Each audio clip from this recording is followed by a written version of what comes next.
Ben, how are you doing today? I'm good. I just picked up my parents from the airport. Oh, And I dropped them off at the pizza parlor, and they're gonna eat dinner while I play D&D. very nice. Yeah, they're at Life of Pi. I was gonna say, did they go to Life of Pi? It's pretty solid. I mean, it's right across the street. So. Yeah, it's good pizza. Good pizza too. hmm hmm I literally just watched the Portlandia skit where it's the professional company that creates pun names for places in Oh my Portland. gosh, everywhere in Portland does. And they literally do pizza place, and I think they come up with like what was it? Eats a phone home or something. Yeah, It was, and they just grown through the whole thing. yeah. Yep. Let's see what the other ones are. A lot of breakfast places have them. I think we went to a place called Chick Chick back in the day. Parker, remember Yeah, yeah. that? There's a wing place called Fire on the Mountaintop or something like that. Fire over the mountaintop. Fire on the mountain. Yeah, Fire on the Mountain. That's what it is. It's really good. They got a lot of flavors. That's true. Seize the Bagel is a pun. Is it? Yeah, on Seize the Day, it's Seize the Bagel.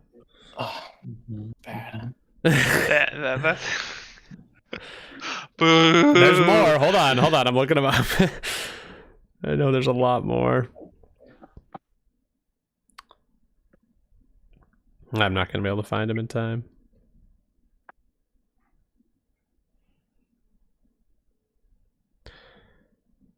Yeah, I'm not going to find them. I'll text them later. I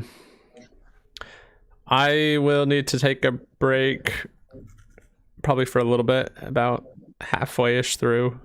Does anybody else need to get, is there any time that anybody needs to be off tonight? Not necessarily. I'll probably just go into another room soon. Okay. Not soon. In like an hour. Also, Ben, will you stop sharing your location with me on Google Maps? It's very disconcerting to see your face whenever I open Google Maps. He gets kidnapped. Yeah, I need you, Parker. Well, while you're in the trunk, you can reshare your location with me. Yeah, kidnapping's sure gotten hard the last couple of years. It sounds like you're speaking from experience. Well, it's all the bath salts.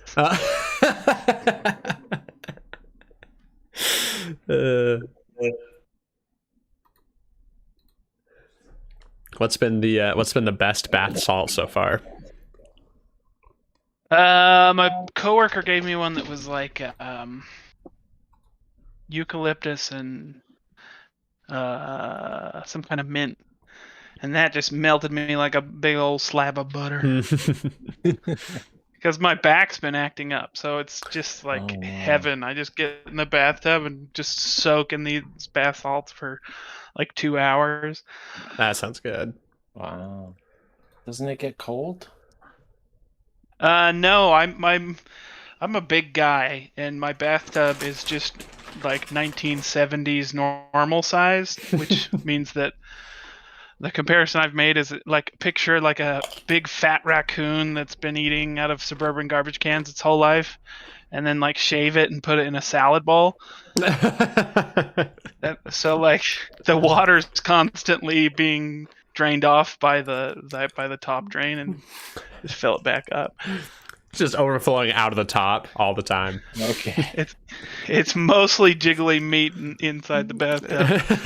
like Goofy movie. Yeah. I don't know the reference. I You love gotta Goofy watch movie. the Goofy movie. Well, I think I've Really watched it a good couple of movie. times, but I just Like when Max's friend's dad gets in the hot tub and Pete, the water goes Big off. Pete. And he's like, they always put too much water in these things.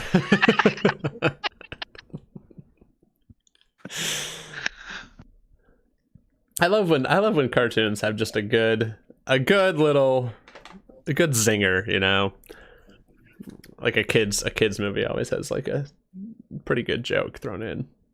Like I feel like my coworker was telling me there's a turkey movie that is called Free Range that looks awful, but it's about time traveling turkeys because they get pardoned on Thanksgiving. So when they get pardoned, they go and like time travel and try to save turkeys from becoming the bird of Thanksgiving. And this like male alpha turkey is talking to a hen who's I think played by Amy Poehler, and he's saying like, he says the word hypothetical, and she's like, I don't know what hypothetical means, and he then tries to start like explaining it and is totally like being condescending, and he says something like, oh, I don't think you could understand what hypothetical means. And she says, yeah, I don't think I can imagine a situation where that would be possible. And I thought that's so good. That was brilliantly done. Sounds like a pretty good premise for a movie, though. I know. It has a good cast, too. So what is it about getting pardoned that grants them the ability to time travel? Yeah, I guess that's why we'd have to watch it. I guess so. Turkey time travel movie. Free Birds. Free Birds is what it's called. It has Owen Wilson, Woody Harrelson, Amy Poehler, George Takei. It has some good people in it. It also has a 5.8 on IMDb and a 20% on Rotten Tomatoes. Well, All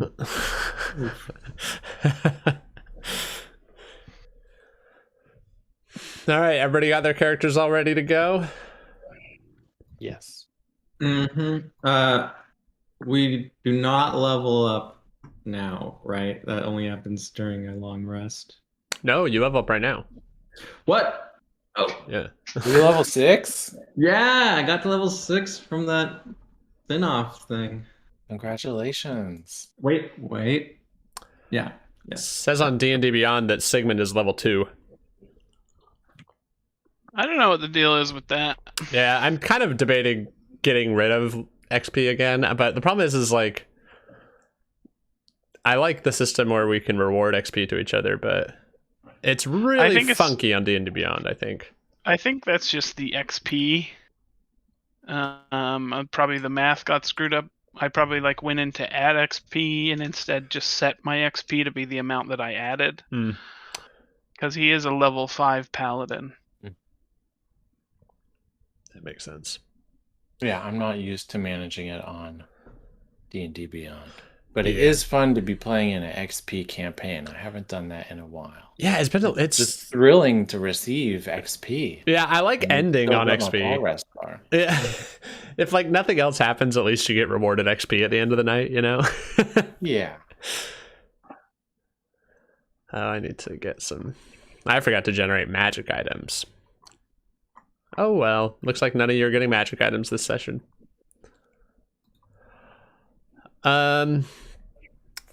Well, let's get started. Do you have some atmospheric playlist for us? We'll do, right? Thank you. Here. Do I have to wait to see if I prepare my new spells, though, probably? Just do it. And don't ask permission. Right. What was the question? No one asked the question. I feel like new Brandon is a dangerous influence. He already said his character can do anything, and is making Ben make bad decisions. Okay, who remembers what happened last time we played this game? Which game? Yeah, I guess that's the question, isn't it? Let's do a 2-sentence recap of the one shot and a longer recap of the session before. Okay, I can do it. All right, the one shot. We were the bad guys in this treehouse dungeon, and the people came to conquer us, and we kicked their butts, and then did mushrooms. What did we get from that? XP, and We got XP. did we get an item? Can't remember. Just XP, probably. Not that I remember. And also, our home was being invaded. We weren't the bad guys. Right. Yeah. Yeah. How do we you weren't know that you evil, were but we weren't bad. And What made you think that you were the bad guys? Well, we were evil. We dressed in black. We did rituals. What was the We had name a- of your home operator, your home assistant service? Our home assistant's name was Satan. But we weren't bad. But then we did mushrooms, and then Hallister was like, "Woo, that was fun!" And then we were back in the bodies of our other characters, so that was weird. And but in real life, last time, River went out to find Sigmond. Sigmond went wandering around. River met Key and teamed up to go find him. We found him at a chapel. River shape-shifted into a dog and gave Sigmund the puppy eyes, and Sigmund realized his destiny was to get back in the game, and then we went back down and killed a bunch of worms, and then the assassin with a spider face showed up. Sounds pretty good to me. Did we miss anything else? Brandon and Jameson, do you remember anything else? I have a question. Yeah. Has Kee Nye met this spider face person or Alistair before? I'm not sure I'm keeping these NPCs straight. Yeah. Because someone talked to us in the bar for a You little bit. Yeah, you have not. You've not been introduced to either of these individuals before. Hallister's nickname is the Mad Mage.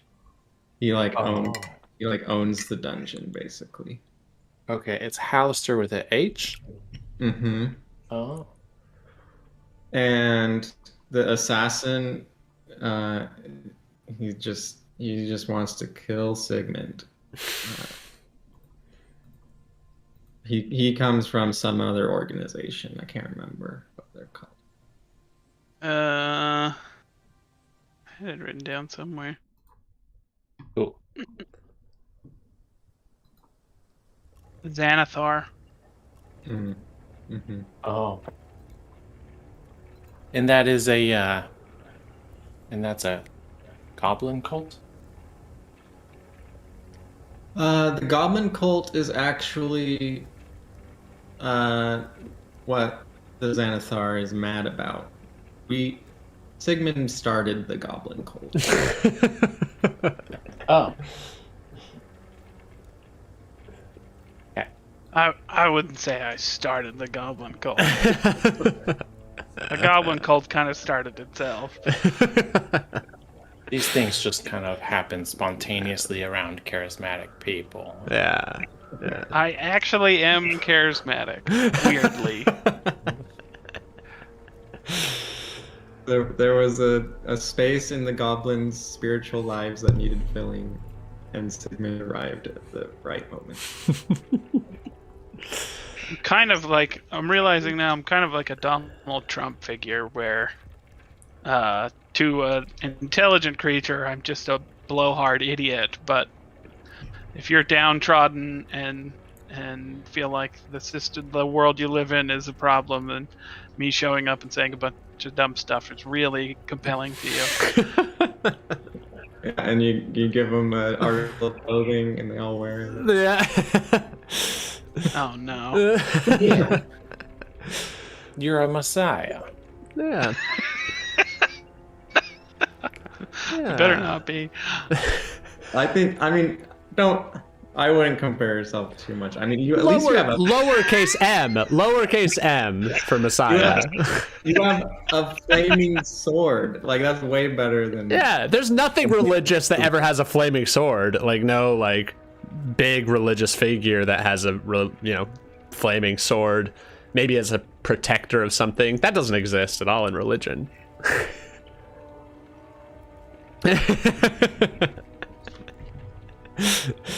All right.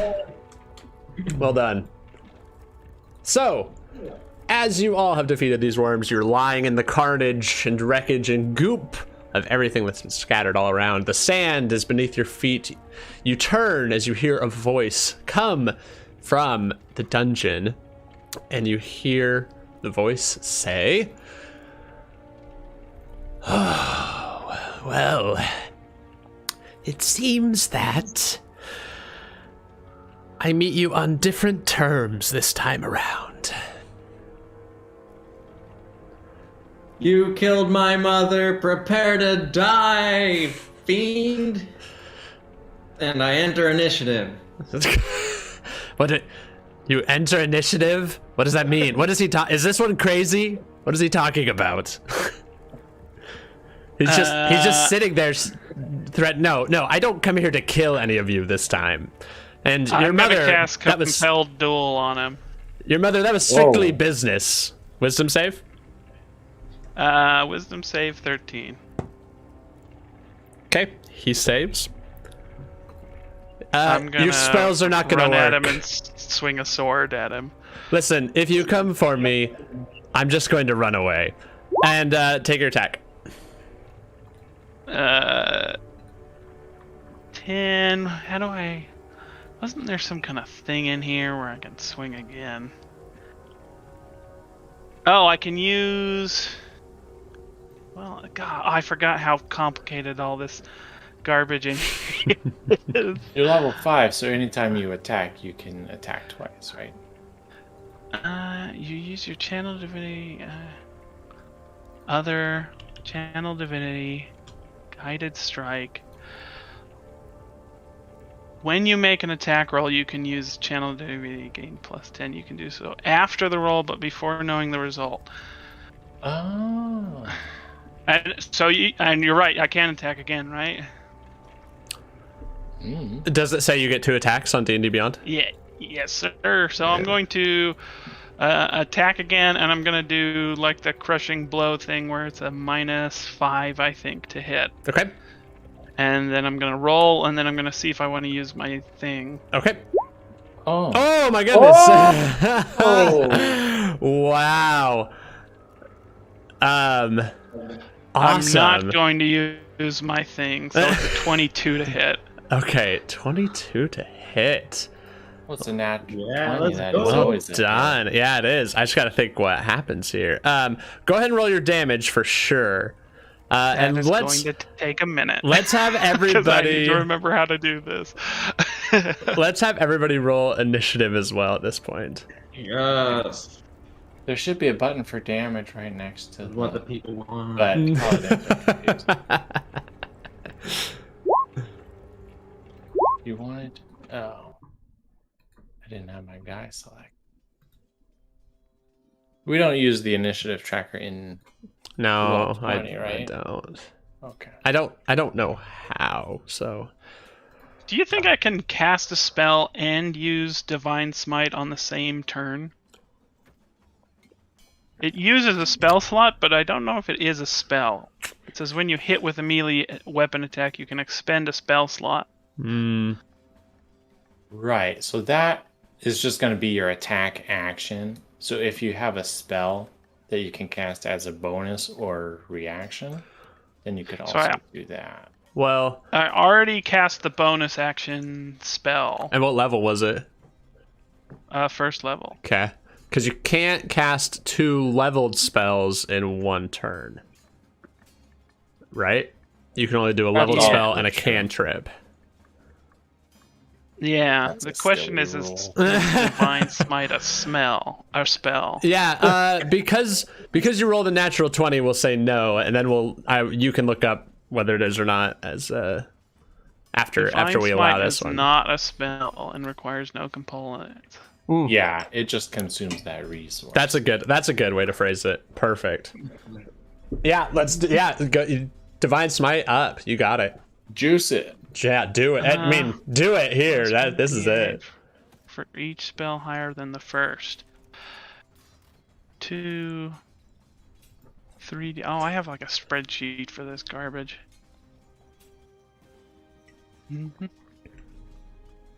You guys can.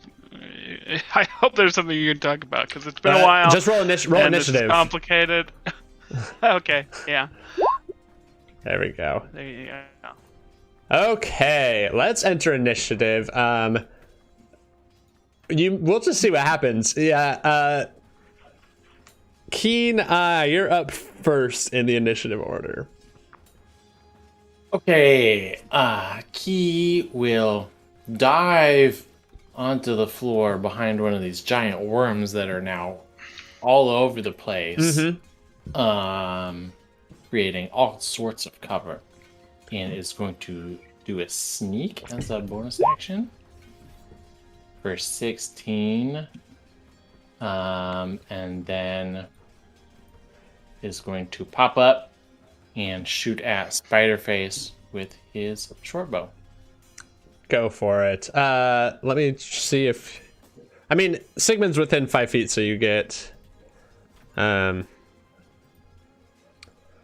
get sneak attack from that, right?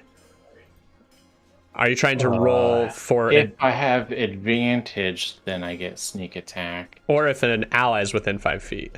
Yeah, and I should have advantage if I am sneaky. Let me check on that. Beats the passive perception. It does not. Whoa! Yeah. Okay, so a regular attack? Regular attack, but you do get sneak attack if you hit. Oh, okay. Yeah, that hits. You get it. Okay. So that would be 21 damage. Nicely done. And I think I know what my roll is for the time I hit. Okay, what is it? Oh my gosh. Whoa! Because you double all dice, right? You double the weapon dice. No, you don't you double all smite? dice.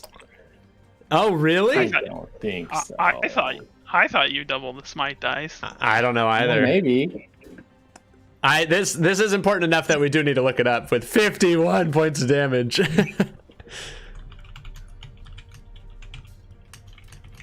Any die related to the attack's damage. Yeah, I was pretty sure it's any dice roll, I think. That's yeah, great. 51. Wonderful. That is amazing. I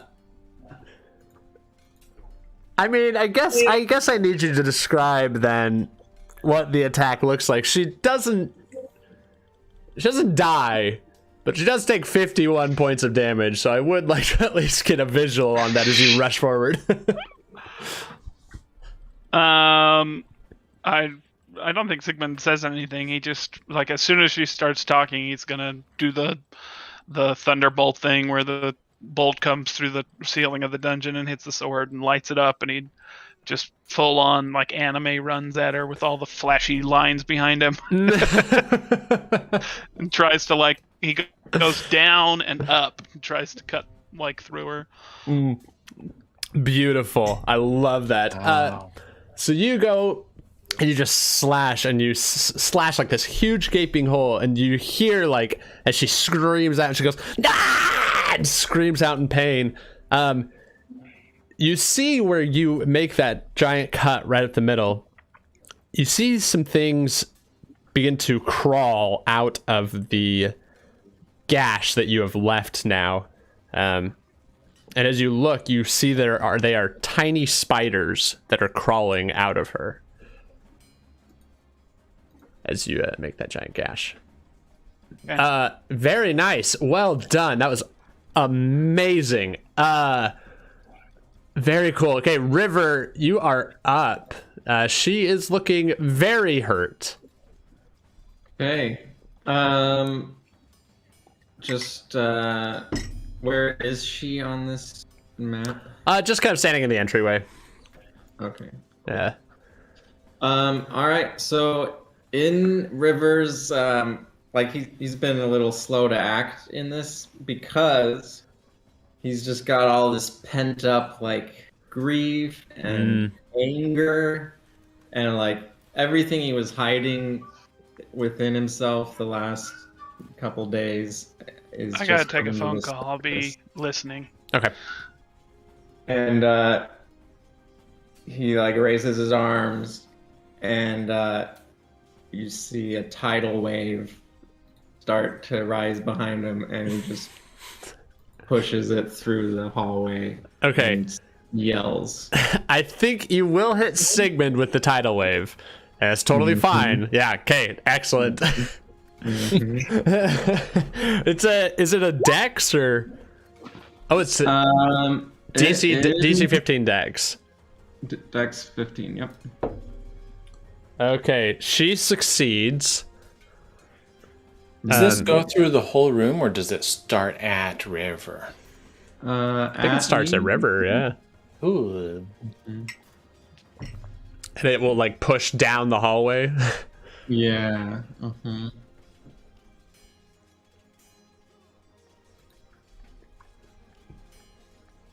So Sigmund, I guess, also needs to do a dex save when he gets back. Is it half damage if they succeed?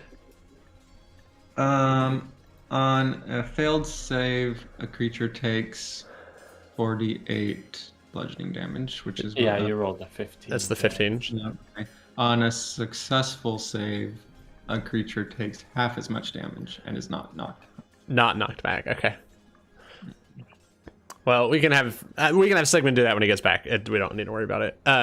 Because what happens is you see this tidal wave rise up behind you, and it smacks into this spider creature in front of you. And as it slams into her, the cut that Sigmund has made up the middle, it almost looks like she bursts open and explodes, like stemming out, like just guts and gore and everything just go flying everywhere as this tidal wave slams into her.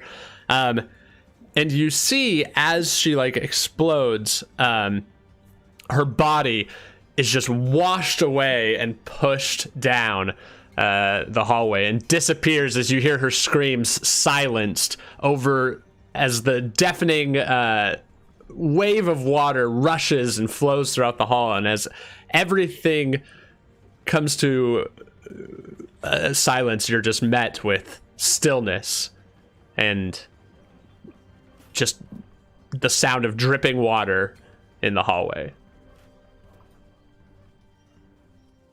And we're out of initiative.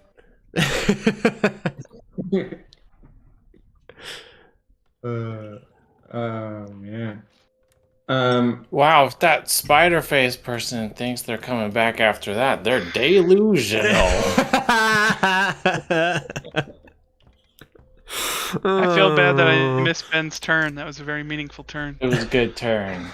No worries. Okay. I think you have to do a dex check though. Deck save. Oh yeah. Oh boy. Yikes. Okay. I don't know if you heard, but I did a tidal wave. So you take 15 points of bludgeoning damage, Sigmund. And 15 or 50? 15. And you feel yourself slammed down into the ground as the wave pushes you and knocks you. How far away down the hall? This thing goes 30 feet. So you're knocked essentially, just your body gets like a water slide, just bounces and careens off of the hallway walls as you're kind of like tossed around down there. Finally, the water passes over you and you find yourself prone, but you're just met with kind of silence, and you just hear the water dripping off from different parts of the ceiling of the dungeon.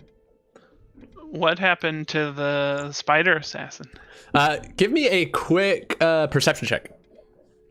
There's no such thing as a quick perception check because I have to just think the alphabet. 14. Nice. Give me a slow perception check. Oh, jeez. Boo! Really hope you can't pour out any more of these.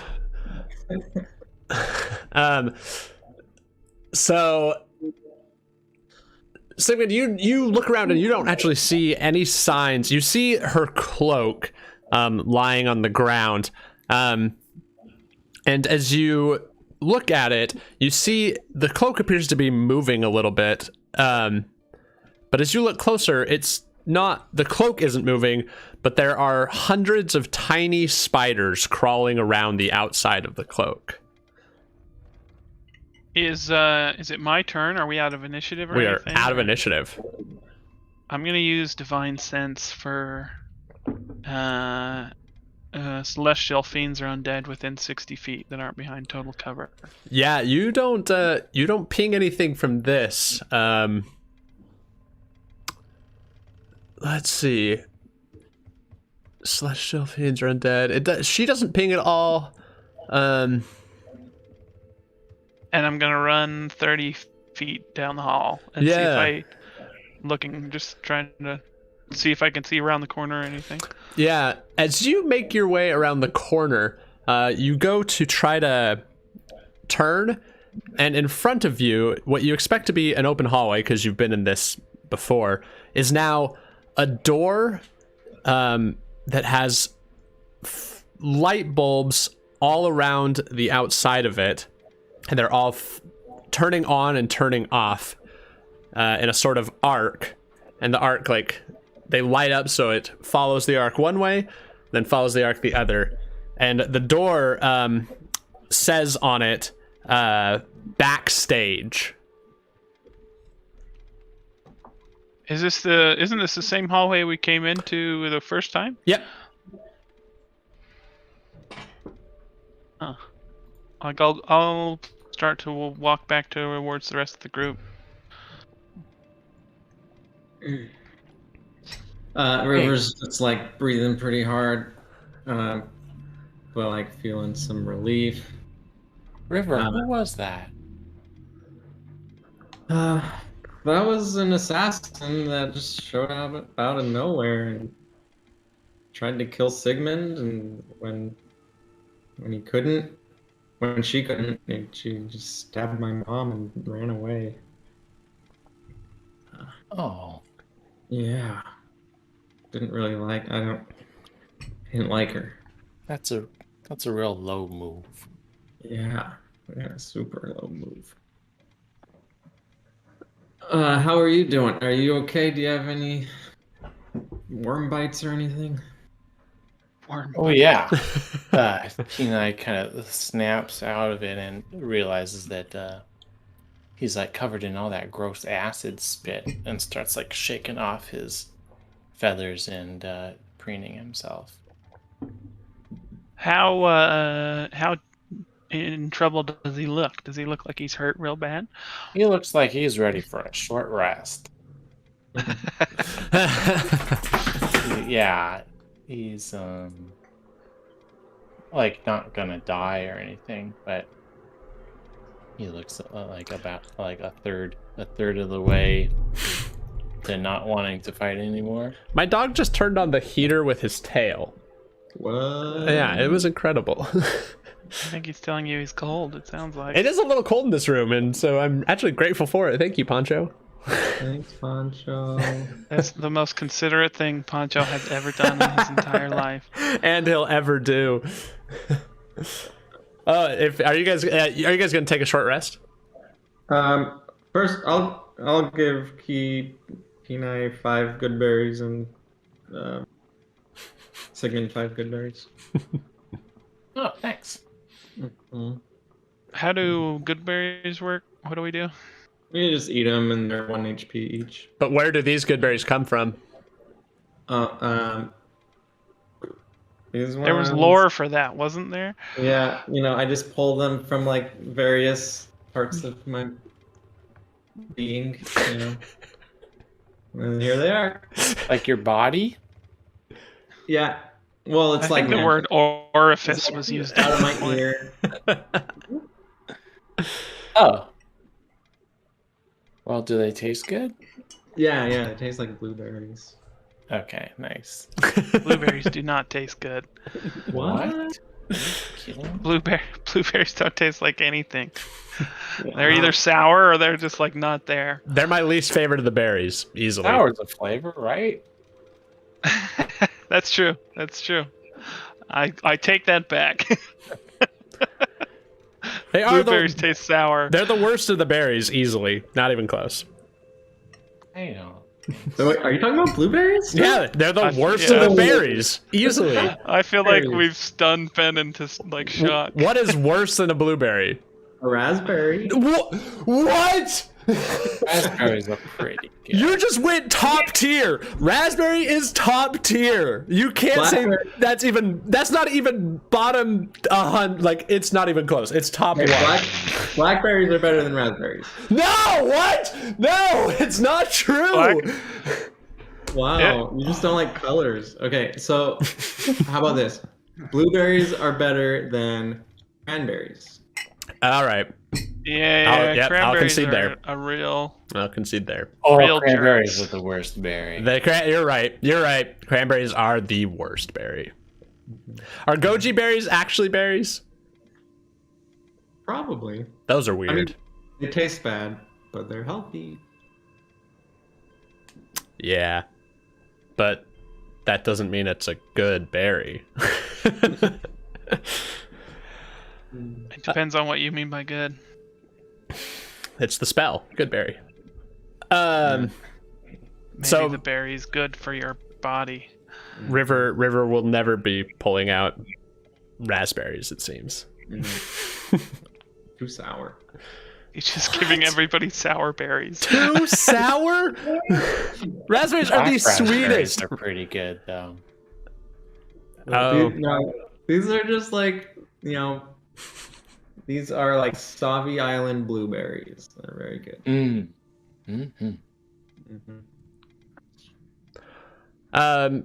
Cool. You all can take your short rest if you want, or you can just do the good berries and heal that way.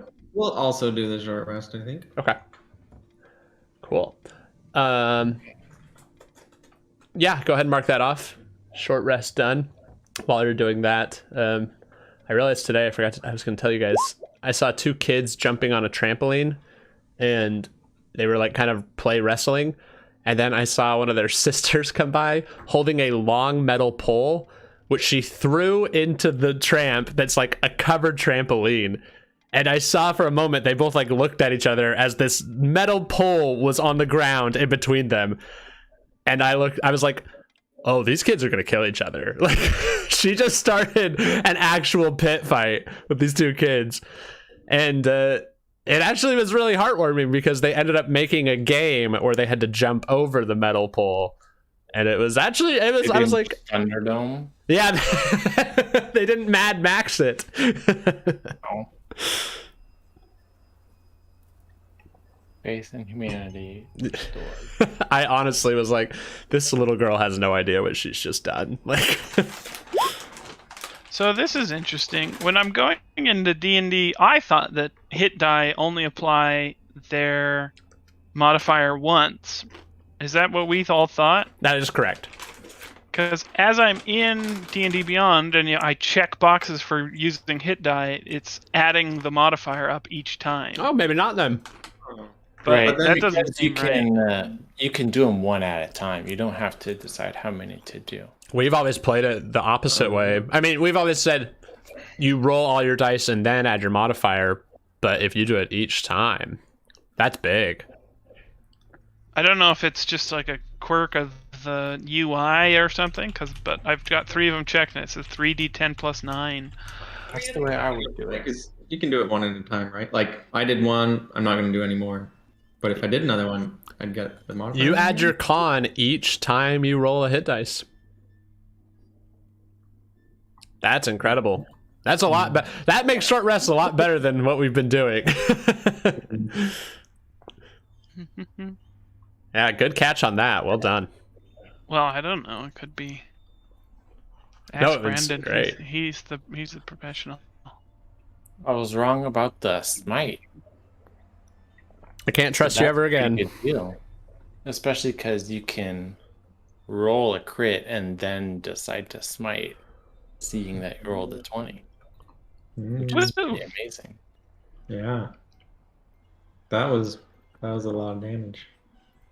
That's a lot of nuts. That's a lot of damage. Everybody short rested up? Yep. Okay. Mm-hmm. All right.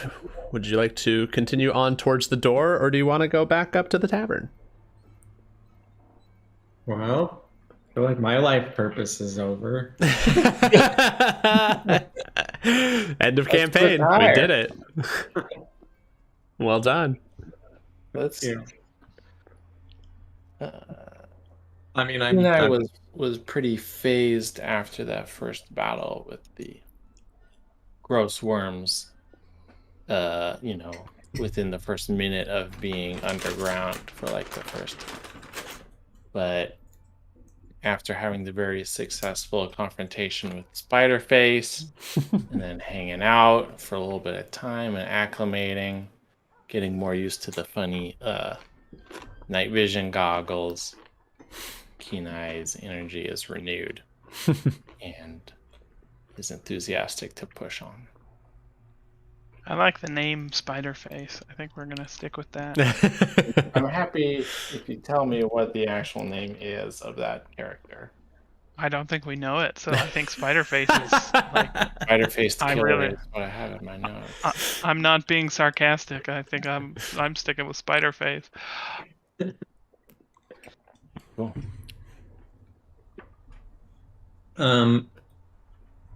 Remind me, Kee Nye, what... Do you have something you're looking for down here? Yeah, it's I heard that there might be a piece of the Rod of Seven Parts down here. That's right. A legendary weapon that, could help my people in the war against elemental evil. Well, for helping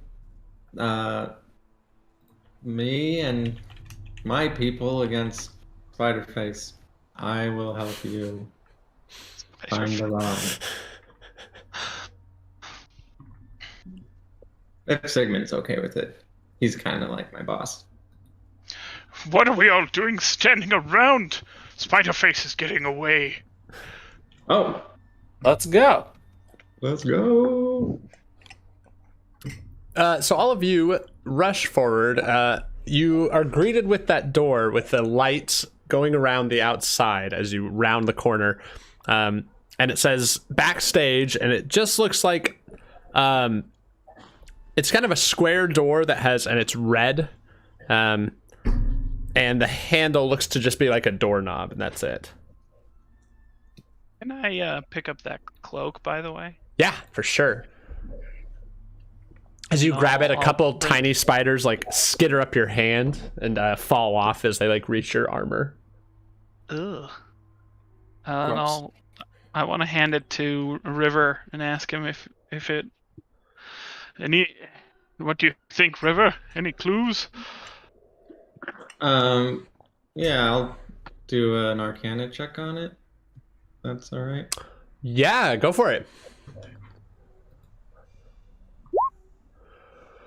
14. It definitely, I think you could logic out that this definitely has some magic to it. You would remember the beginning of the dungeon definitely being different, and now to see a door appear suddenly this quickly as well definitely appears to be magic at play for sure. Is that a property of the cape? But what about the cape? Oh, sorry. I thought you were talking about the door. My apologies. The cape, it does appear to be giving off, or you see some some inscription written on kind of like the inside of it. The cape itself is just like a plain black cape with a hood. I guess it's like a cloak more, so it has it like wraps around the neck, and that's how it holds on. And it's just like pitch black, except you see inscribed like where the hood, like where the tag would be on your normal clothes, is just like a little inscription that appears to be some sort of like magical enchantment property on it. You don't know what it does, but you do know there is definitely some property to it. Yeah, this I'll relay that to Sigmund. Got probably some magic going on in here.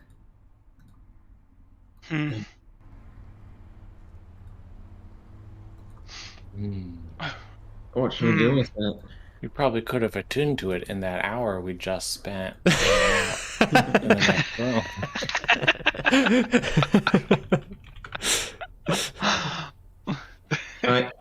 You seem very wise, Kee Nye. I don't care to wear it, but if either of you want to, I think that's all right. I'm going to hold on to it. It could be helpful. That's smart. Okay, I'll knock on the door. Okay. So you walk up, you go boom, boom, boom.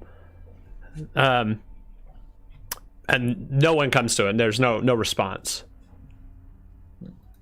Are the lights flashing in like an obvious pattern, like running lights or something? Yeah, it looks like running lights, very much so. Like that goes on the up part of the half circle, then back on that same part, and it just keeps going back and forth.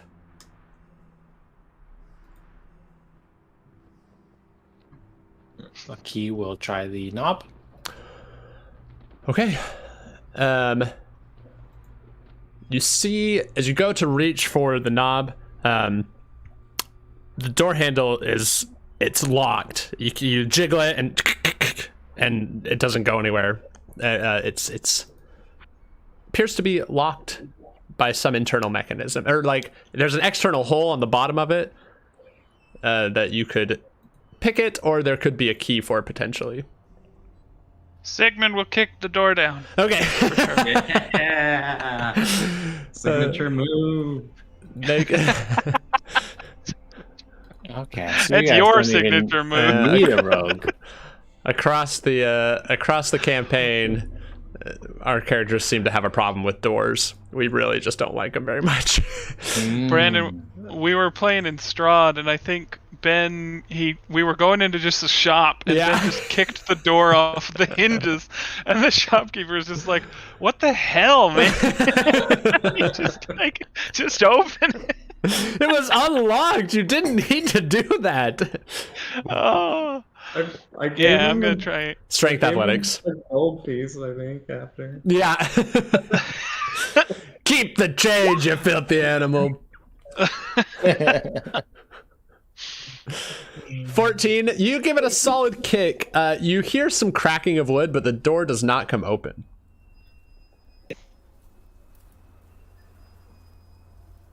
I could take a look at the mechanism. If you don't mind waiting around for a minute. I do, but I guess it's the only option we have. Well, if you want to continue with your current course of action, don't let me get in your way.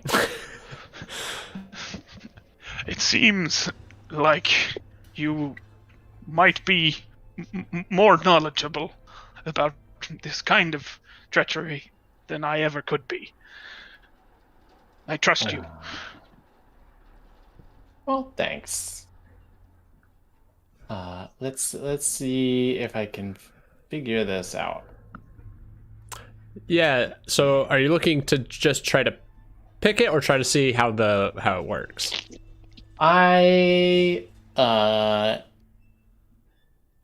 just want to get out my thieves' tools and start poking around inside the lock and see if I can figure that out. Yeah, make a dexterity check, adding your proficiency bonus for thieves' tools. Mm-hmm.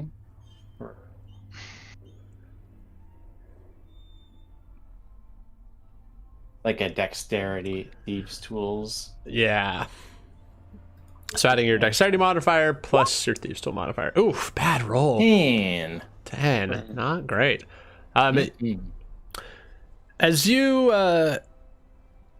go to try to unlock the door, you you're like getting in there, and you're it's just making like a lot of noise, like it's and as you're doing it, the door swings wide open, and your tools just go scattered, and they just like fly all over the place.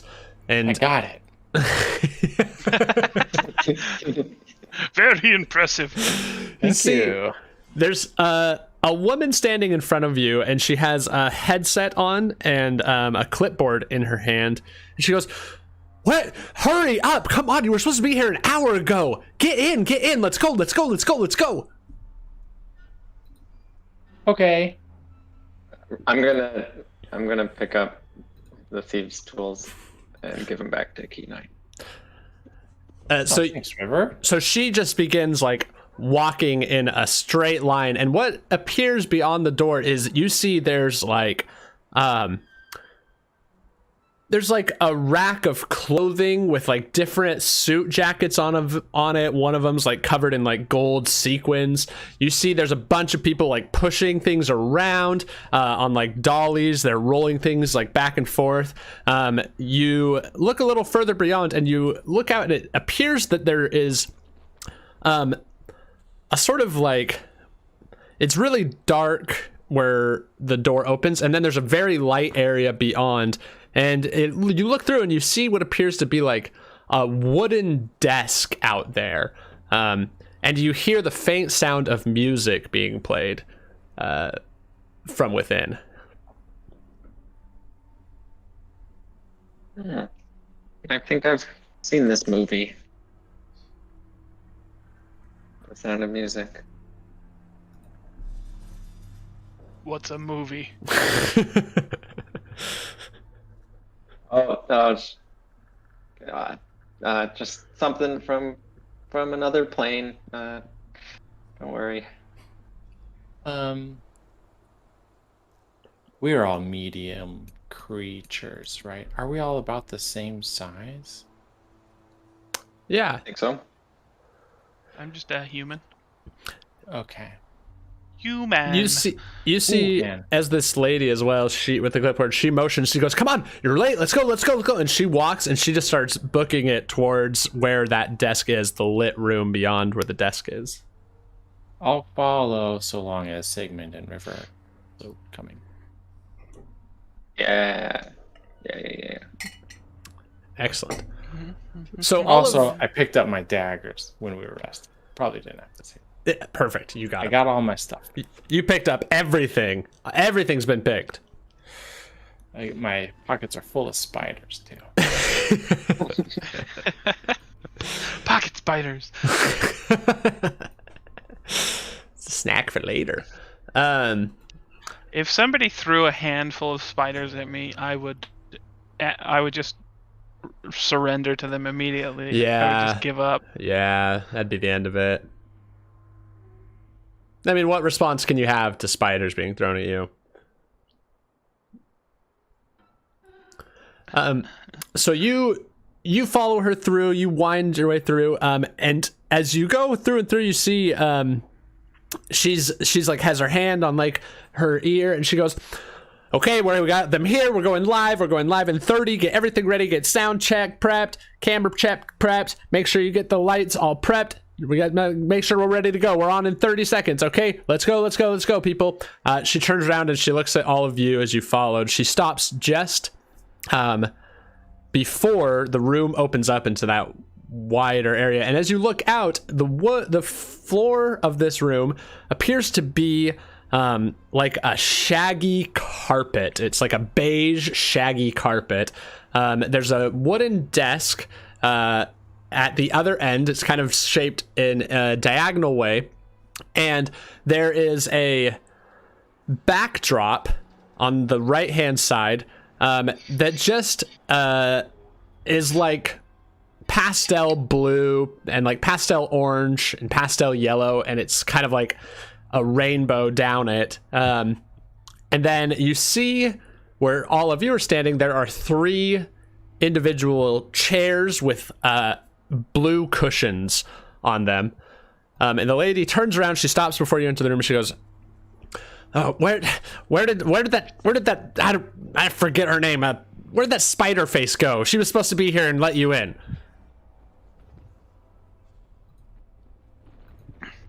Spiderface is our greatest nemesis.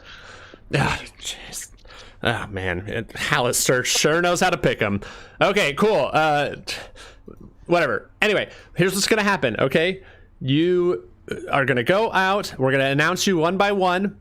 Okay, when you hear your name, you go out.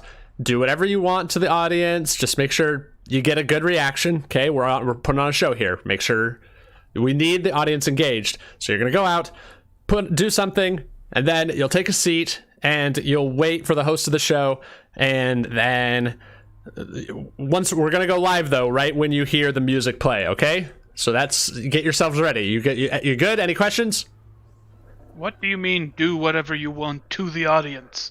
Just make it fun, make it snappy. I don't know, do something bright. You guys do your magic people or do some sword tricks. I don't know, whatever you adventurers do something cool.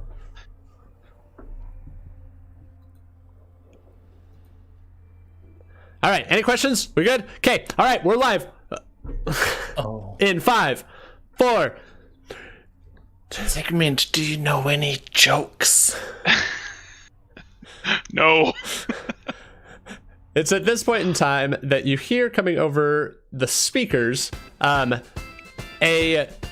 organ plays, and you're, "Welcome one and all to Hallister's Game Show!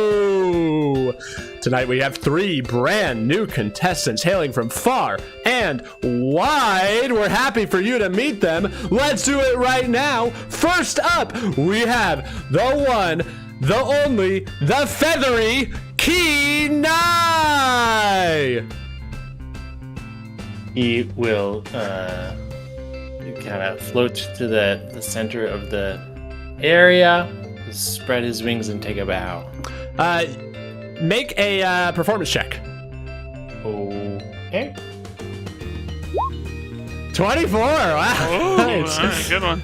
So as you go, you do this sort of flourish, the bright colors shine, the light. As you get out there, you're met by just this heat of these bright lights shining on you.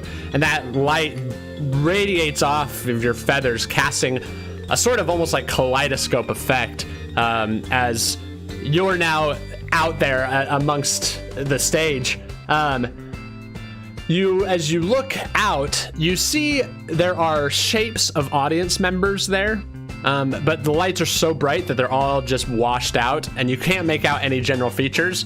But when you do this, you hear people just are clapping, and you hear some people whistling. Oh, this is nice. And you hear from the side, "Take your seat! Take your seat!"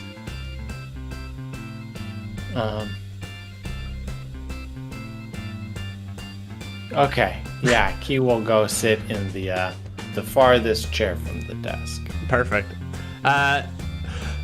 Next up, you know him because, well, let's face it, he's a blue guy. It's River! River will just walk up pretty humbly and then do a little shape water and make 2 rings of water that are spinning 5 feet diameter water rings, and one of them is blue and the other one's white, and then very cool. And then, and then it goes up higher, and then it turns into ice, and then falls down and explodes. Make either a performance or arcana check. All right. 6. So as you do it, you go and you make this water. It shapes and it freezes. As then it falls, it lands on your big toe, and you just have to like reach down, and you hear the audience goes. They're like clapping when doing the water thing, and then you hear them go. Ah! I'll hobble away.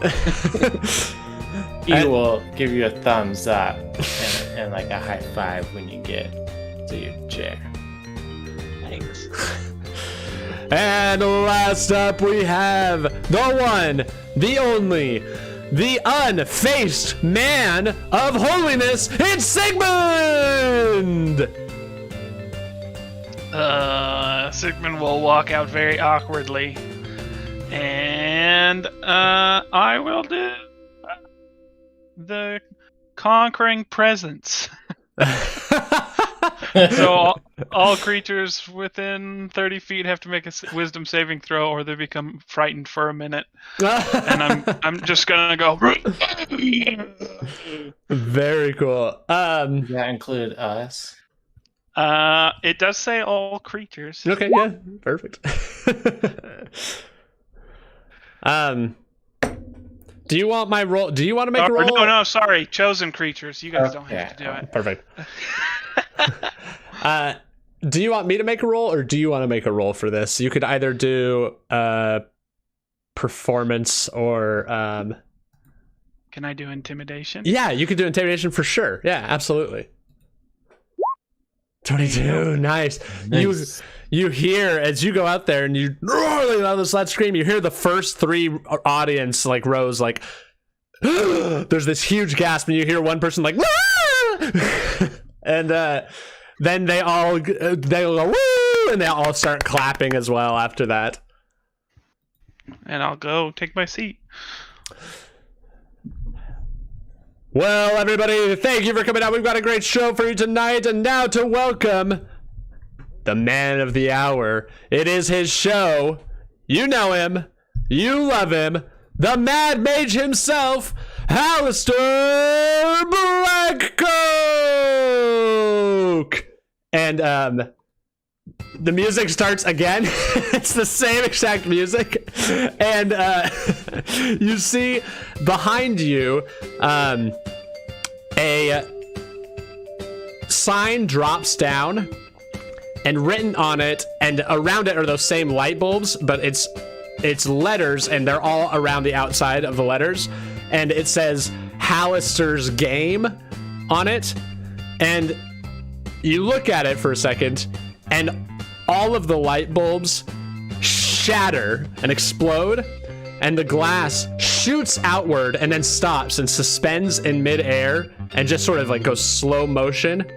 And then from out of, you see a tiny door open up under the A of Alistair, and out walks this tiny little man with slicked back white hair, and he has a tiny little gray pinstripe suit on with a baby blue tie.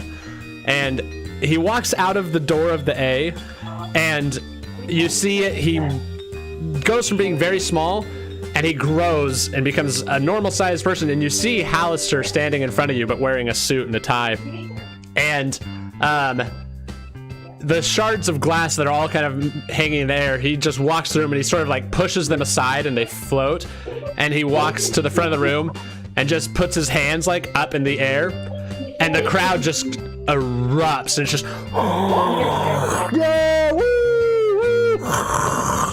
and they all just yelling and screaming, and then the shards of glass get sucked back onto the light bulbs and are now just lighting up before like they were before. You see from his hand, he does a little wave of his hand, and a microphone appears, and he goes, "Welcome one and all to Alistair's Game Show. This is the show that we all love very much. We all know everything about it, so there's no need to explain anything. let's get to know our contestants a little bit. I'm gonna go take a seat. And he walks back and takes a seat behind the desk. He goes, well, it's good to meet you all again. And some of you for the first time. And he points to you, Kee Nye. He goes, well, I just thought, I thought you all should know that you've passed the test, you've passed the tryouts, and you've been chosen for, Alistair's game. How do you all feel about this? Very confused. Very happy to be here. Yeah, tell me more about why you're happy to be here, Kee Nye. I don't know where I am. And, well, good question. I guess I would like to leave. You hear everybody laughs, and he goes, oh, you all, I knew I chose the right people for this. You all are very entertaining. Well, I guess we should get on with it. So congratulations on being accepted. I wanted to first of all apologize for allowing what happened with you, Sigmond, and of course you as well, River, with your mother dying. I really didn't want that to happen here in the dungeon. I tried to stop it, but even some things I can't do, I guess. And you hear over the speakers, wah, wah, wah, wah, and he shrugs his shoulders.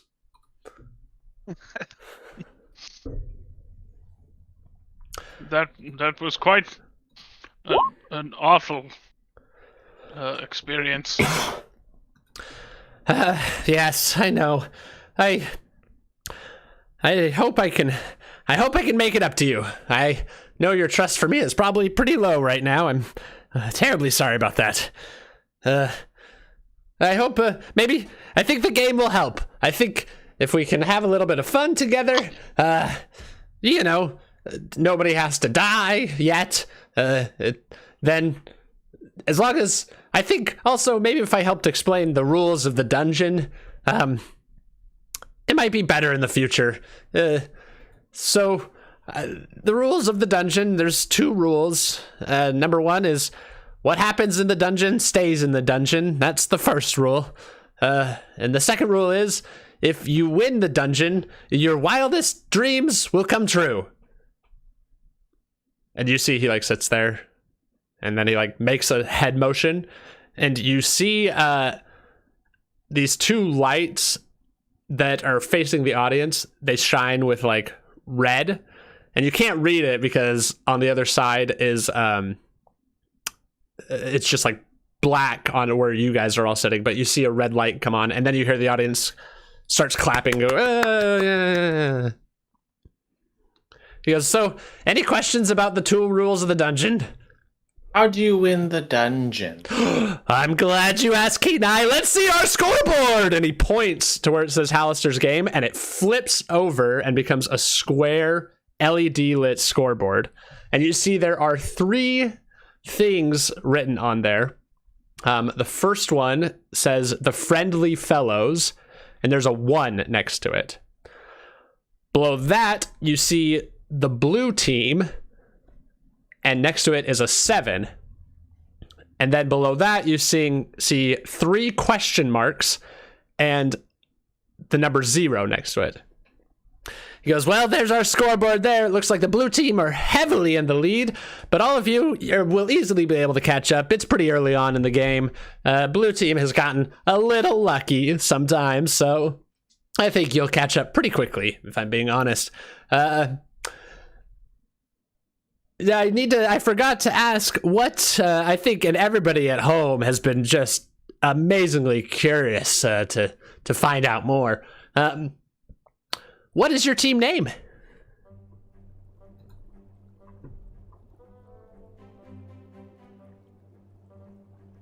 Sigmond just looks around at the other 2. Yeah, Kee Nye was deferring to Sigmond and River. I'm not sure we have one. I'm not sure we have one. That's a very long name. Are you sure you want to stick with that? Excelsior! Excelsior! Oh my goodness, I love it. It's got pizzazz, it's got flair, it's powerful. Let's put it on the board! And you see where the question marks were, the name Excelsior gets written up.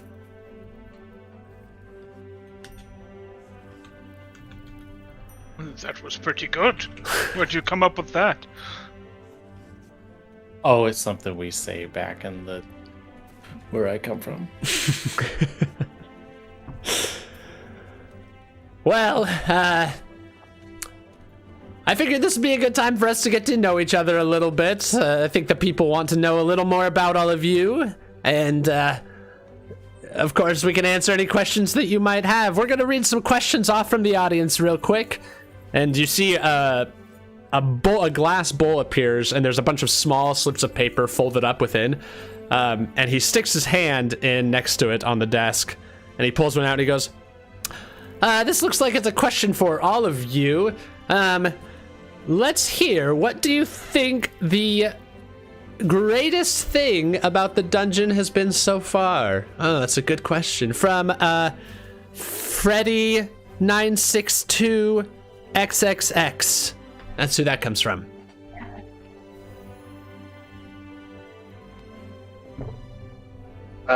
Do we all answer? Yes, this is a talk show. I'm addressing all of you. Please answer, please. Well, it's not the part where my mom died. You hear from the audience, oh. That was also not my favorite part. You hear from the audience, ah.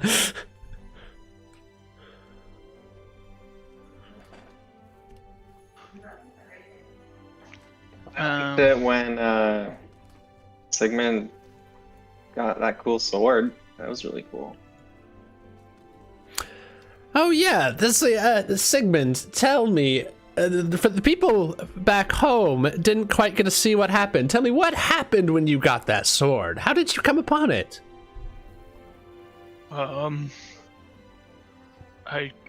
believe it was when I met with the god of that anvil. The god of the anvil.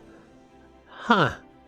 That's weird, because I made this dungeon and I don't know of any god of the anvil. Did she have a name? Are you some kind of god?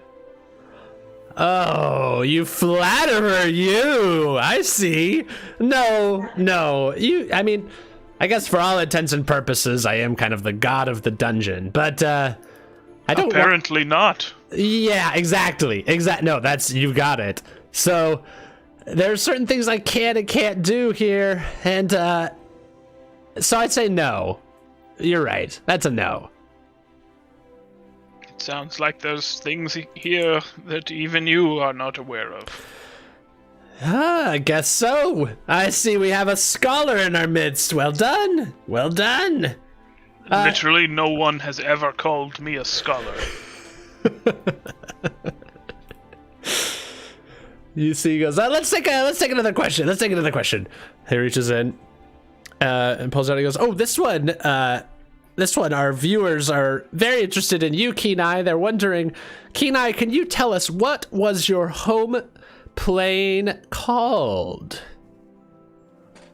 It's called the elemental plane of air. Ah. Beautiful place. And what was the name of your town? Oh. Well, it was called, Roxhaven. Oh, I've been to Roxhaven. It's amazing. They've got, isn't it? Yeah, they've got those brilliant purple cliff sides. It's incredible. Mm-hmm. Canonically, yes. That's true. I gotta go back there. I've been wanting to build a summer home. Maybe I'll do it in Roxhaven. Have you two been? They would be happy to have you there. Have you two been, Sigmond and River? No. I I like the elements of water, and I mean air's always been a little. I like all the elements, but I've never been up there before. Oh well, you'll have to go. There's not much water though, is there? A little bit. It's tough to find, I guess. Just the right amount. Yeah, it's like the desert, exactly. All right, let's take another question here. Okay, this is our final question for the night. Just wondering, I wanted to ask everybody, this is a question for everyone, I guess. What are your favorite foods? Yeah, what are your favorite foods? That's asked from Master Chef. Yeah. My mother used to make the most delightful roast every Sunday as part of our rituals. I always think back to that roast in times of trial and how delicious and savory it was. You hear from the audience, and "Aww" comes out. It's very touching and heartwarming. I'm sure the other two foods will be just as touching and heartwarming as that. River, what's your favorite food? I carry my favorite food with me at all times, and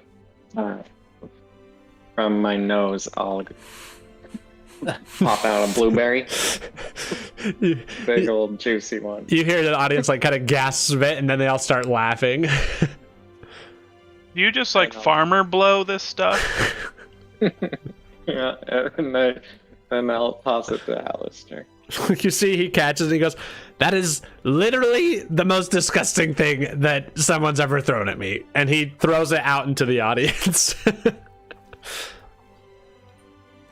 Clearly, you've never had spiders thrown at you.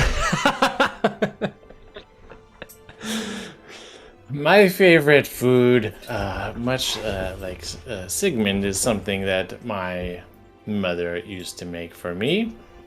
This was like a something she would prepare and I could take with me out on my flights to have a nice little lunch away from home. She would take the cone from a pine tree and take some seeds and mix it with peanut butter and stick that in the little nooks and crannies of the conifer seed, and I would take that with me.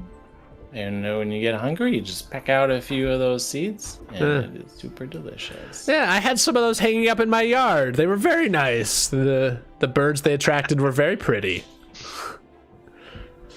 It was good. A great snack. Yeah, okay. I thought you were about to say that you'd eat a worm and barf it up into your mouth. That's disgusting. Because, oh, well, that has been just a wonderful, joyous time. Thank you all so much. That was a great questioning. Let's, now we come to the portion of the show where it's up to all of you as contestants now. This is a time to ask any questions you might have, and we'll do our best to answer them. So, let's start with River. What questions do you have?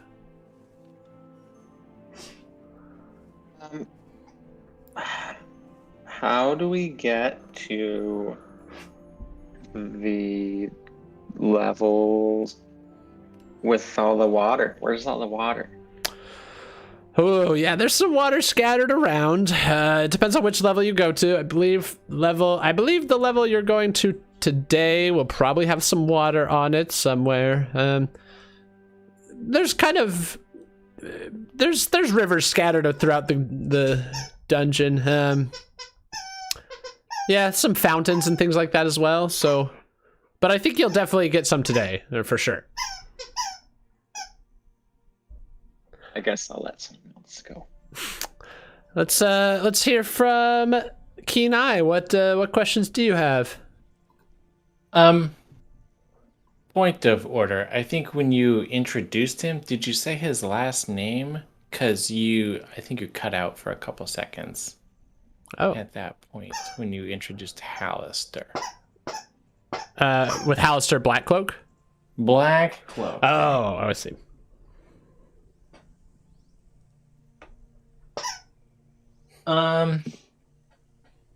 Yeah, I have questions. I have tons of questions. Don't take the whole time. Oh, great question. The way you get more points is if you entertain me enough, you will get a point. This can be individually. Usually, if it's teamwork, you have a better chance of getting points. I'm a big fan of synergy.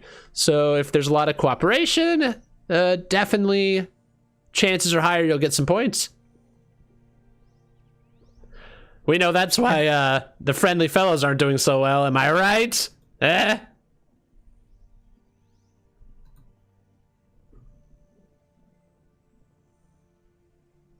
don't know. Nothing? Okay. No, not even a chuckle? Okay. Well, you said you had tons of questions. Go ahead. Ask again. Art, I heard there were portals down here that could take you to different locations. How do we find those? Yeah, let's so do you all remember that map that you found in that one room? The one with the buttons that you could push? We found a map, yes. Yeah, so that's like the portal gate essentially. What'll happen is you'll be next time, obviously this room isn't going to be here. You'll go back to the normal dungeon that we had before. Just go to the map room. Click on the button of the level that you want to go to, but you have to complete the level beforehand before you move on to the next level. How do we complete a level? Well, every level is different for sure. Some of them you have to kill something. Some of them you have to obtain something, capture something. You'll see when you get to the level what the objective is on each level.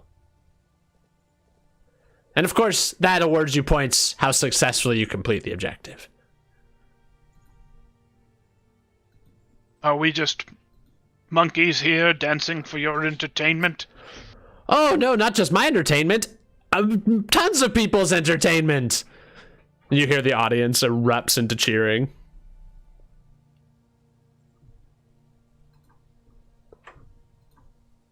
Did you build all of this? Oh, I mean, I had some help, but it's a labor of love. What can I say? Anyway, Sigmond, go ahead. Hit us with a question.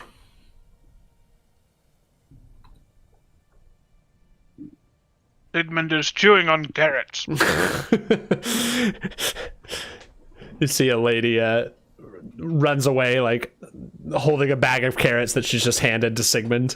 It's just there's just little flecks of carrots are spilling out of the bottom of his helmet. Someone goes by and starts brushing them away.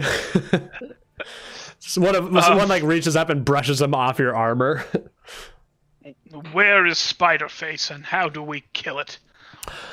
That's more of a question for the Xanathar. He seems to be the one making those spider faces. I will say you've got to make sure that you burn Spiderface's corpse, or you have to kill it with fire, or else it births a bunch of different spider faces. So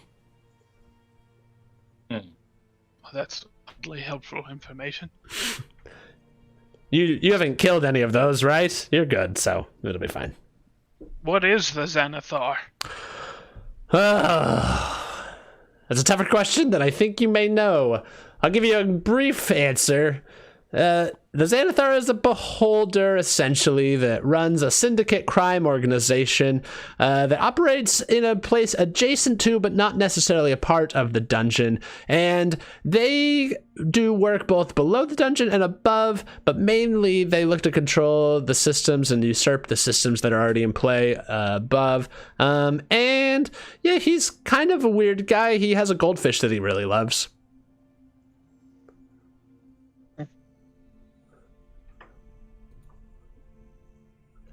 Oh, where can we find him? Oh, you'll have to go to Skullport for that, but I will say you usually don't find the Xanathar. He usually finds you.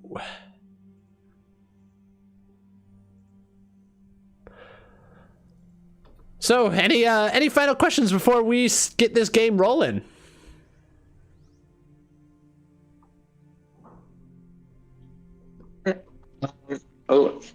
How do you use that portal elevator thing? Well, what'll happen is if you complete one of the levels, that'll open up the next level, and you can push the button and be teleported to that level from there. Of course, you can return to any of the levels that you've left. You feel free to. You don't have to just go on and on and on. You can always revisit a level if you like, if you particularly enjoyed one or something like that. But don't worry, I'll be teleporting you to the first level because I know the audience is itching to get to see you all in action. So you'll be heading right there. Cool. Are we gonna run into the other teams? Oh, one can only hope, can't they? Mm-hmm. So, before we begin, I do need to hear one thing from each of you. Just a quick rapid-fire question. Here we go. Ready? The question is, we'll put 15 seconds on the clock. Question, I'll ask it. You have to answer within 15 seconds, or you will lose a point. Okay? So, let's start. 15 seconds on the clock. Sigmond, what is it that your heart most desires? Ready, go! I don't know. Doesn't know. Excellent. River, does it most heartfelt desire? 10, 15 seconds. Go. Be reunited with my dad. Reunited with father. Wonderful. That's beautiful. I love it. Kee Nye, go. Victory over the forces of elemental evil. Victory over the forces of elementary evil. Oh, it's beautiful. All right, folks. Let's make sure they get it. Let's make sure they get those points so they can complete that. Ready? We are going to go. And as he says go, the room begins to shift and morph and swirl before your eyes. And you feel as your body begins to also morph and swirl.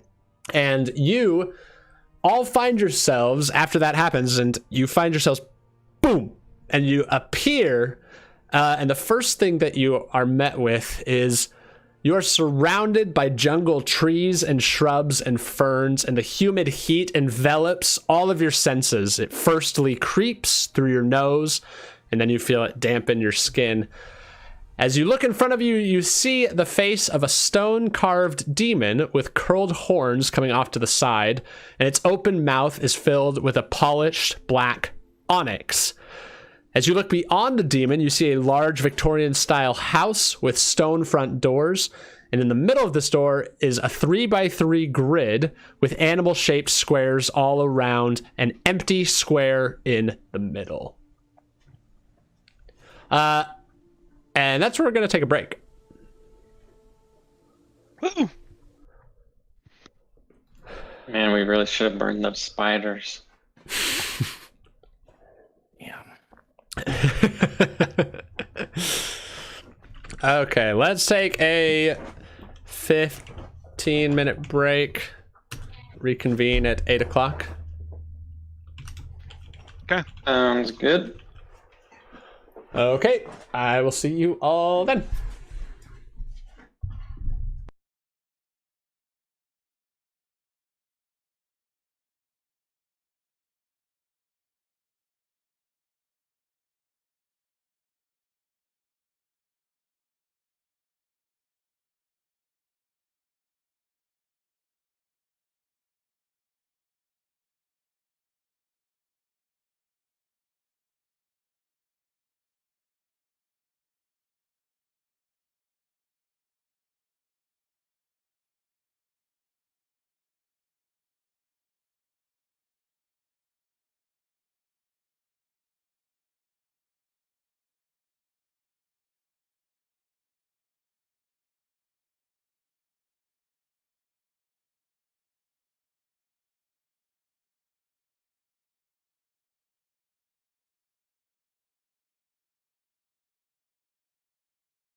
Okay, I'm back.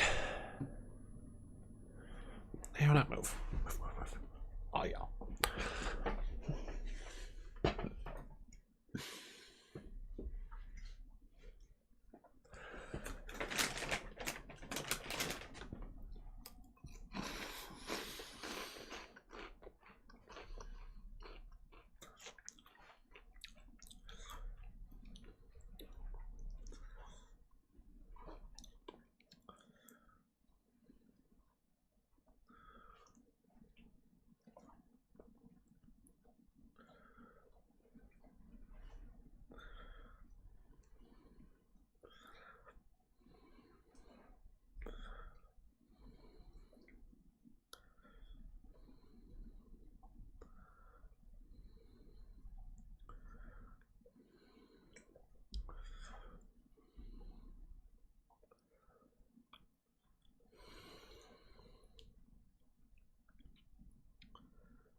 What's up? What's up? Did you see my secret note in Roll20? No. I see it now. Yeah, that's a good question. You could make a history check, probably. Okay.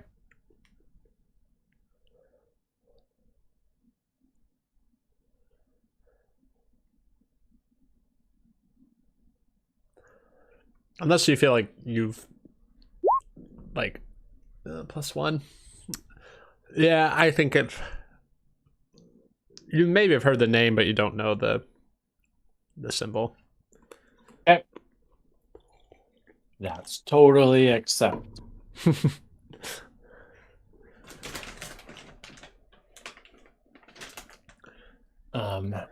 Yeah, I feel like he has pretty wide travels within the material plane at least, but Okay. doesn't necessarily have a lot of interplanar knowledge, and certainly, not treating the inhabitants of the world as equals doesn't necessarily dive super deep into their mythology or experiences or anything. That's fair. Also, if it's an underground community, you might not be too excited about that. Yep. So if that works.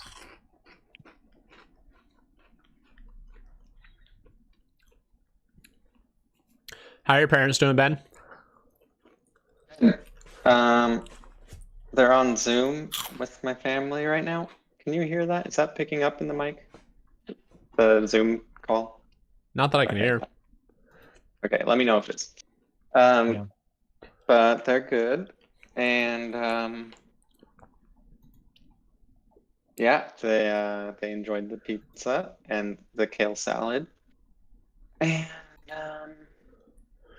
my brother shaved his beard. We're Zooming, and he looks much younger. How long was it?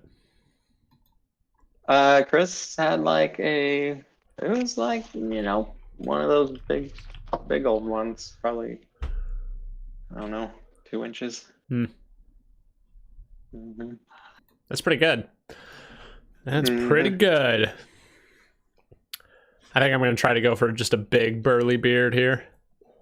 Oh, yeah. Like go a year without shaving. Just do some minor trim. That's kind of what I want to go for. Yeah. I think you'd look good. Well, we'll find out. We shall see. Okay, I'm back. Welcome back. Hey. Nice. Okay. So, you guys eating anything good right now? Yeah, I'm gonna go get something. Good call. I went yeah, to I got the- some goldfish that are made out of vegetables. So they're Vegetable different goldfish. Vegetable colors.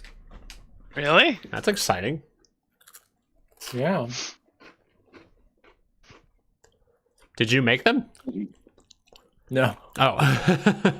Did the Pepperidge Farm Corporation make them? Yes. Oh. I didn't know they made vegetable ones. Mm-hmm. I'm eating off-brand cheese puffs, and they're so gross, but I can't stop. Yuck.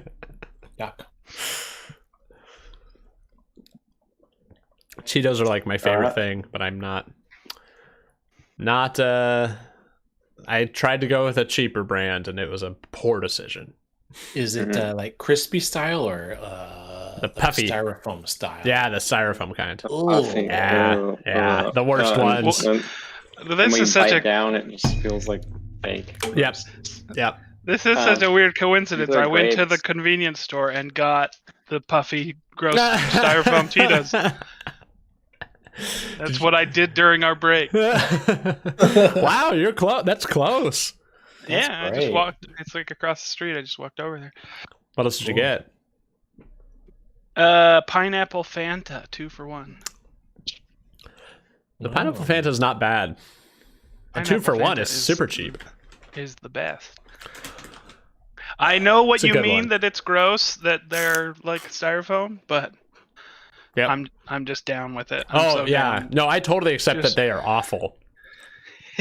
It's okay with me that you like it. Well, thank you. Sitting over here eating his freaking plant-based goldfish, looking down on us. These are black grapes. They're huge. Look how big this thing is. That's like big. Damn. Those are olives. That's like my eyeball. Your camera got frozen on you holding up the grape, so it's just you holding up the grape to it. And you've clearly got a grape in your mouth as well, so like there's a big old grape bulge coming out of your cheek. Chipmunking it up. Have you guys heard of cotton candy grapes? Yeah, they're great. I've heard Tastes about like 'em. it. Yeah, Oh, I've never man, tried them. They're amazing. They taste like cotton candy. Uh-huh. Yeah, they're really, so really good. sweet. And they're healthy. Yeah, Fruit's gotten really awesome. it's People true. take for granted how like gross fruit used to be. They're doing great. I just watched a educational video about Red Delicious apples because you know how they Gross. are the worst apples. Yeah, they are. Yeah. They used to be good. Huh. Really? But it turns out when you graft, because you know all apples are clones of the other apples Yeah. in their cultivar. But when you graft the apple onto another plant, sometimes there are mutations. So they can still breed different traits into them. And it turns out they were bred to last longer on shelves Oh. and bruise less. Hmm. So the ones that bruise less have thicker skin and mushier insides. Yeah, And the that's, ones they're that- mushy. Have longer shelf lives. Taste bad. Yeah. So now they totally suck. Yeah. Just because they were trying to make more money off of them, but they once were like the only apple that you could get because they were the best ones. Yeah. Now there's so many kinds of apples. Like just insane amounts of apples. Which is cool. I really like that. Yeah, it's great. Mm-hmm.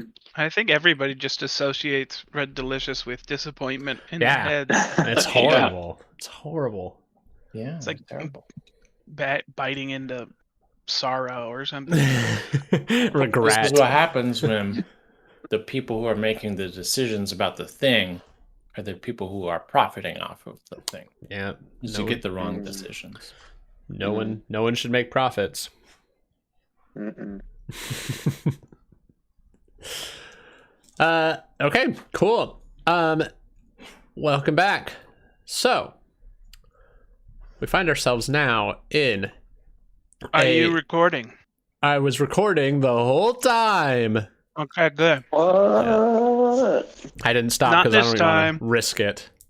Not this time.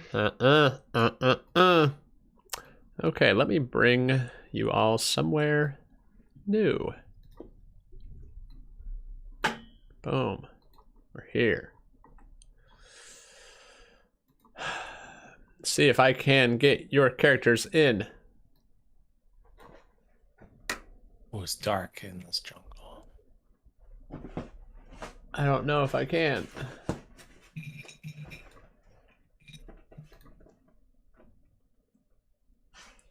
So, What's your favorite apple? my favorite apple? Everybody's. I thought you were working on something. Sorry. No, I like those cosmic crisps. Yeah, I was Oh, thinking that too. They're pretty I've solid. never tried it. Is it like a Honey Crisp but better or something? That's exactly Mhm. right. It's cheaper They're too. new, they're dark. I've been enjoying. I think they're called Envy apples recently. Any of those Like- reddish ones with the yellow Yeah. spots on it, like know. Gala. Gala's Gala. good. Or I haven't liked the There's galas another that I've one. tried. That's my go-to app. Though if I'm cooking, I go for the Granny Smith. Yeah, those are Apple good. pie. Good cooking apples. I got some apples that I cooked with squash, and it turned out really well, but it was unfortunately really mushy because of the way I cooked, the order I cooked everything in, which was unfortunate. But the taste was okay, so I managed. You eating a Chobani over there? Oh, silk. Silk. Mhm. Okay. So we're in the jungle. Yes. So you made it back, or you made it here. You are presented with a demon-faced sculpture in front of you with a black onyx covering where its mouth should be polished. And behind you see this Victorian house that looks to be overgrown as well. There's vines growing around it, and trees growing behind it. And you see there's a front door. It has like two pillars kind of on the side. They're white pillars, and there's vines that like wrap their way up around the pillars.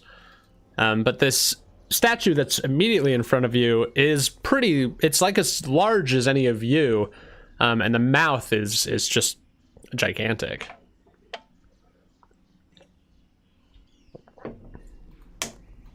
You guys remember that goblin that was Yeah. Handsome Dave. yeah. Okay, just making sure it wasn't just me. There was a goblin, right? Yeah. Is this a thing with birds that you don't remember? Well, I just don't remember when he left. It's He alright. does- Every once in a while, he just disappears for a couple days. Okay. I assume off to do terrible mischief. As all of you are standing in front of this like demon face, you see before you in the onyx polished reflection a swirling green begins to appear and swirls outwards, and you see before you form words, and the words read, your objective will be clear. Focus on what's next. You'll know what you have to do when you finally meet Rex. And Rex is spelled R-E-X.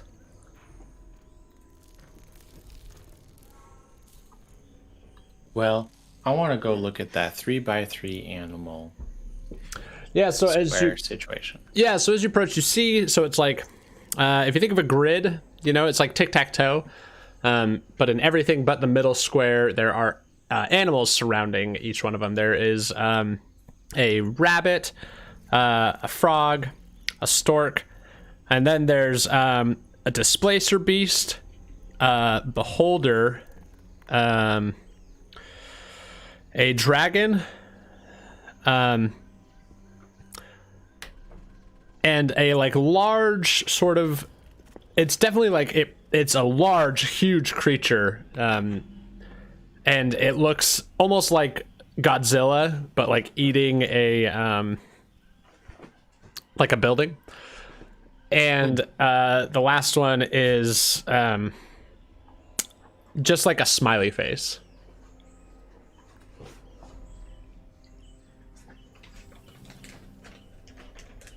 Okay, and these are pictures in a square, but the center one, there is actually a two-dimensional socket. Yeah, so there's a little opening in it that's about probably like as big as a baseball, but in square shape. And this is all on the door, right? Yes, it's like carved into the door, and you see the door is made out of like stone, but it has like a brass doorknob, like a brass like Victorian style doorknob on it.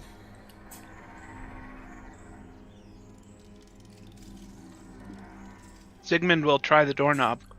It's locked. Well, it was worth a shot. Well, maybe we should look for River's gonna put blueberry in the mouth of the gargoyle. So you go to throw or like put a blueberry in the mouth, and it just like, when you put it in, it just like rolls down out of its mouth and like flips and falls out. And you see on the screen it says like, "I'm not here to eat anything. You can't actually use my mouth for anything. Just don't do it." That's good rhyming. And then it says, "Shut the fuck up, you little shit." Oh. Okay, what? Oh my! I don't like this. And then you see it says, "That rhymed. If you look back, it rhymed. It and shit rhyme." Sigmund's gonna take that cloak and kind of drape it over the screen a little. What were the symbols again? There was a smiley face was the last one. Yeah. Can you Smiley say it face, giant monster, Yeah. dragon. Beholder, displacer beast, which is like a jaguar with tentacles. Man, I don't even remember. Froggy myth, stork, Yeah, stork, And- frog, yeah, rabbit. rabbit, yeah. This is starting to sound familiar.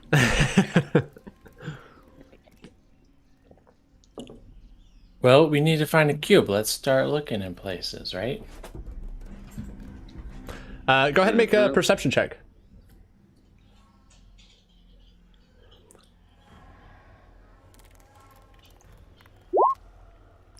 $21. You look around and you don't see any like cube or square shaped thing. You see, the only thing that you see is a little snail that appears to be like climbing up the side of the building. We're outside, right? Mm-hmm. In like a jungle. Yes, you're surrounded by trees and ferns and vines and things. Keen, or excuse me, not Keen. Kee, do you think you could scout the area a little, see what's around us? Okie dokie. He pops up into the air. You do a quick lap. So as you do that, something weird happens. Like, you expect as you get higher to see like rows of trees, you know? But the trees appear to be just like two-dimensional. And as you look beyond, you only see like a different angle of the trees. You can't see further past. Like it looks like sorry, dogs are barking. It looks like the trees are just flat. There's no depth to them at all. I gotta go check on my dogs real quick. I'll be back. Sorry. Okay. If I didn't know any better, I would say we're in some kind of magical construct or demiplane. The laws of physics don't work quite right here.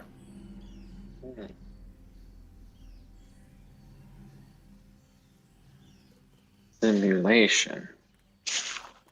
I wonder if there's any pattern to these animals in the grid.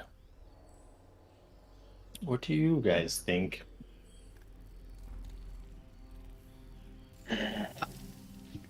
I deliberately play stupid characters so that I can role play that I don't, quote unquote, air quotes, role play that I don't know how to do puzzles. Okay. I was distracted. I think the order probably matters. You're on your own. It's in a 3x3 grid. Okay, I'm back. Mm-hmm. Yeah, so you see that snail going up the side of the house. Okay, I'll wild shape into the snail and throw myself next to it. So you see River shrinks, and now you're a tiny little snail, and you're just climbing like right next to it. Yeah. It's gonna be like, you know, I'm gonna poke my tentacle at it, like. You see, like, do anything? You poke it, and like one of its eyes like slowly turns and looks at you, and just is like, no. Here's more people coming to mess with old Mr. Snail. What do you want? Hey, old Mr. Snail. Don't call me that. Oh. Jeez. What can I call you? Did you call me Mr. Snail? Calling someone old is rude. Oh, I'm sorry. I thought that was part of your name. What? Who would you think my mom named me as a child old Mr. Snail? Do you know what that would do to a snail's self-esteem? Come on, think for yourself. Well, what I wanted to say is that your shell is absolutely beautiful. It's like looking at a very beautiful tree that's been around a while, but like its age has made it more beautiful. And I just wanted to compliment you on your shell. It's because I roll in my own poop. Every night before I go to bed, just do a quick roll around. Gives it that earthen feeling. I've been looking for a new shell care routine, and that sounds like the perfect one for me. Shell care routine. I'm gonna try it. Yeah, no, it works. I mean, why do you think they call me old Mr. Snail? You know, I made it. It made me live this long. Gonna keep doing it. Mm-hmm. Yeah. Oh my God. Really working. The anus of the snail is inside their shell, opening up into a cavity right beside their mantle. Therefore, they actually poop inside their shells. However, when it slowly slips out of the shell, it's closer to their face, making it seem like they are pooping from their head. At this moment, River lets out a little fart and realizes that the anatomy of a snail is as Jameson just described, and River is a little surprised. Yeah, let it loose. You just gotta let it loose. You can't keep that stuff balled up. That's bad energy. That's bad energy right there. Better out than in, I always say. So Mr. Snail, what do you know about this this wall gate thing we're on? I know people come, they look around for a while, then they pick me up and they put me in the middle, and then I have to get back down here and start my journey all over again. Oh, that's so rude. Yeah. What would you like them to do after they put you in the middle? Not put me in the middle. Yes, that is what I'd prefer. I got places to be. Well, what if they were to put you in the middle and then put you like a foot ahead of where you are. Are you gonna put me in the middle?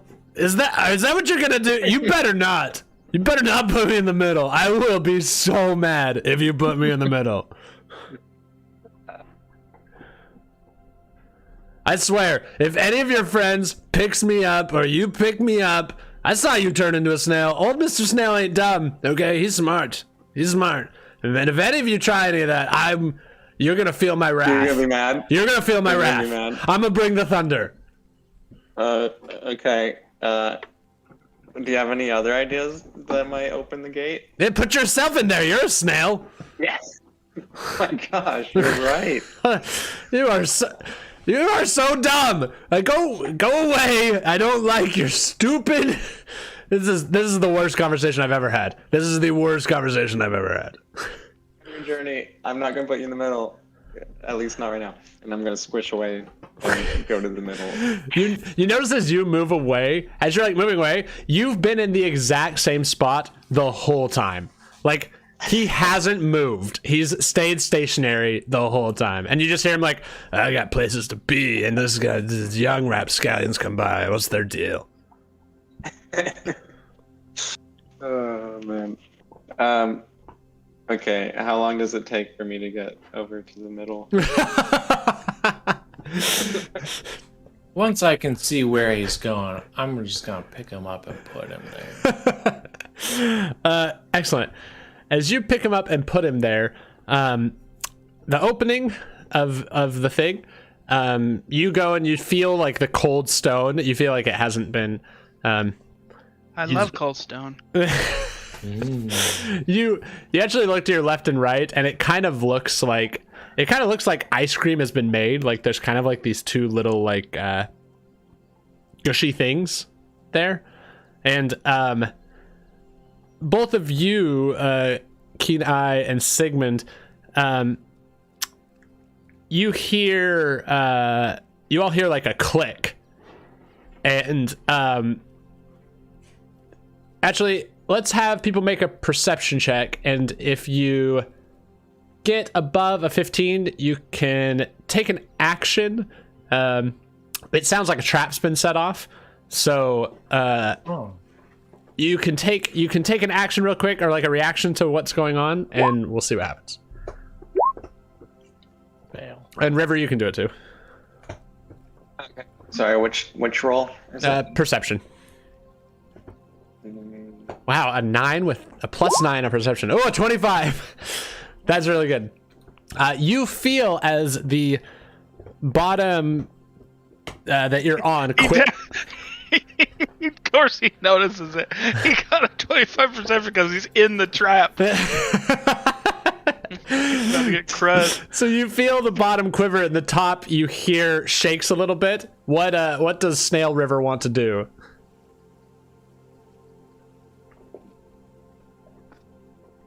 I wonder if I bet he's a little blue snail. I'm just gonna curl into my blue little shell. Oh, okay. So you see as this thing snaps shut and begins to clamp down, I'm going to have Snail River make a Constitution saving throw. Oh yeah, come on, little shell. Oh wait.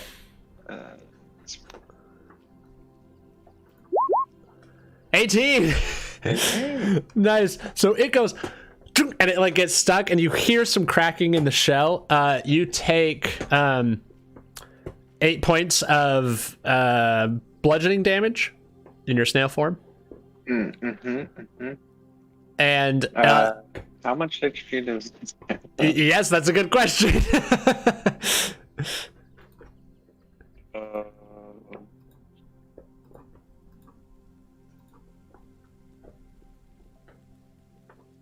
Yeah, I'm gonna not feel that snail anymore. So you see CR0, it's probably CR0 1 or 1 to 4. Yeah, that makes sense. Yeah. So you feel yourself you kind of like slip out of your shell real quick, and you pop up in your human form again. And you see that the shell has like kept it wedged open, and all of you hear a click at the doorknob, and the door opens and swings open a little bit.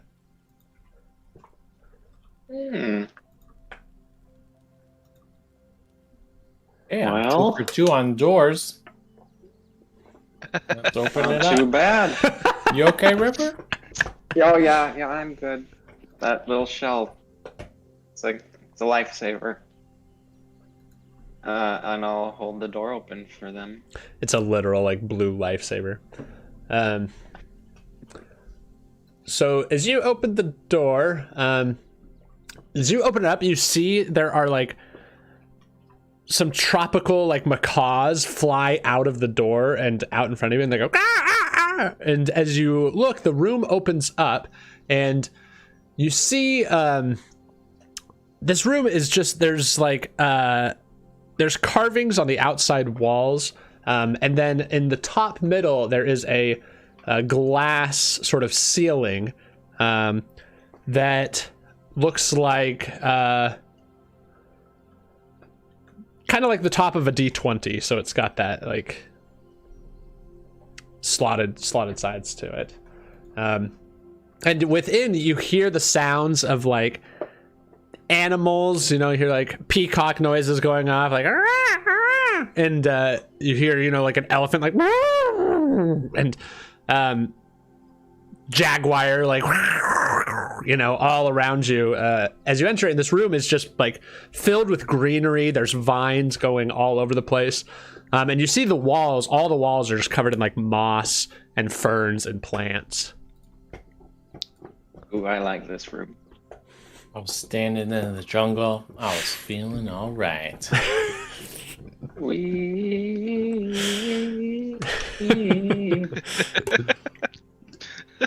Hey, I'll head on in.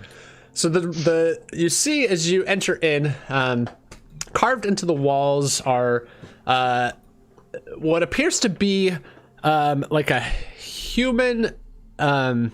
The one right in front of you is a human with a mustache, and he kind of has like mutton chops as well.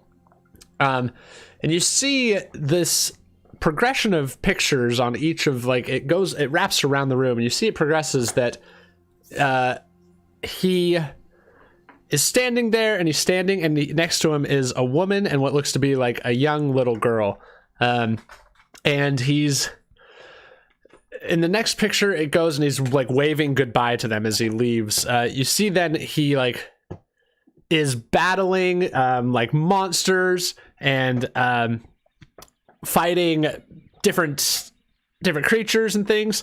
And then you see there's a picture of him, and next to him is what looks like a perfect etching of Hallister, Black Cloak, and this human has a sword plunged right through the middle of Hallister. And then you see in the next, it's a picture of this human guy, and he's smiling super wide, and he has like an apron on, and that's what like wraps around the entirety of the room.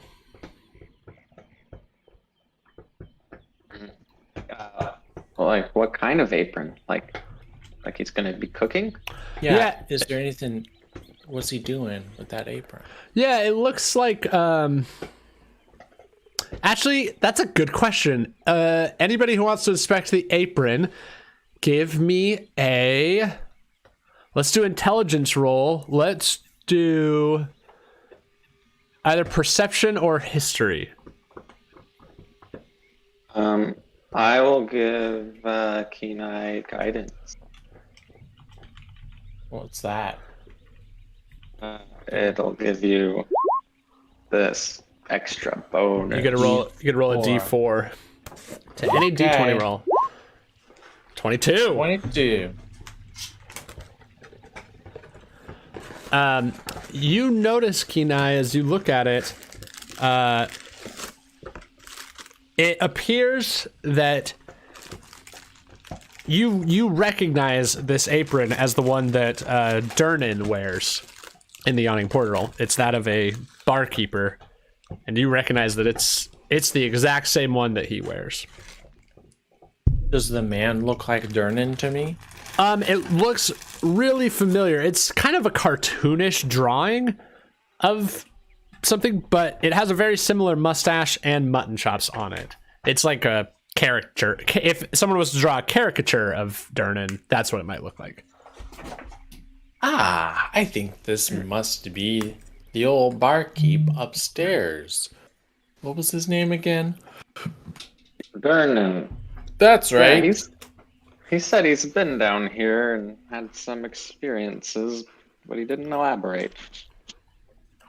Well, I bet he would be pleased to know that his doings are etched in stone.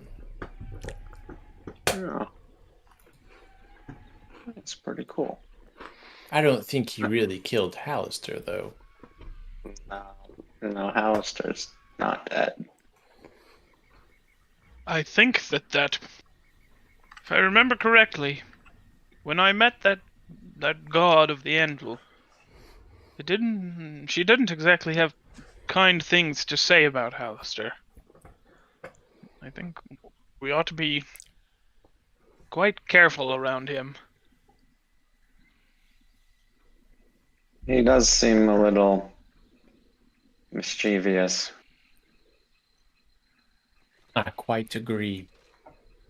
What manner of monsters is Durnan shown as defeating? You see, there is he's fighting a dragon, but the dragon is completely skeletal. It doesn't have any skin. It's just bones. That's it.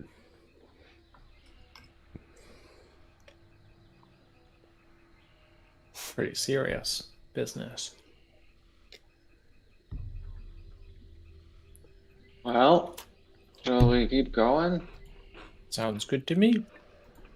Okay, as you continue onward, you see a room opens up, and there's a hallway to the left that you hear the sound of a light bubbling of water. And then as you look to the right, you see there is a treasure chest, and you can tell from this distance there appears to be something purple on the front of it.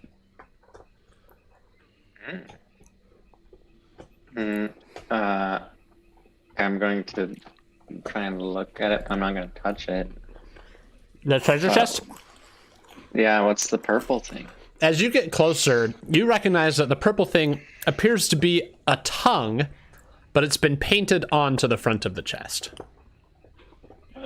Silly looking treasure chest.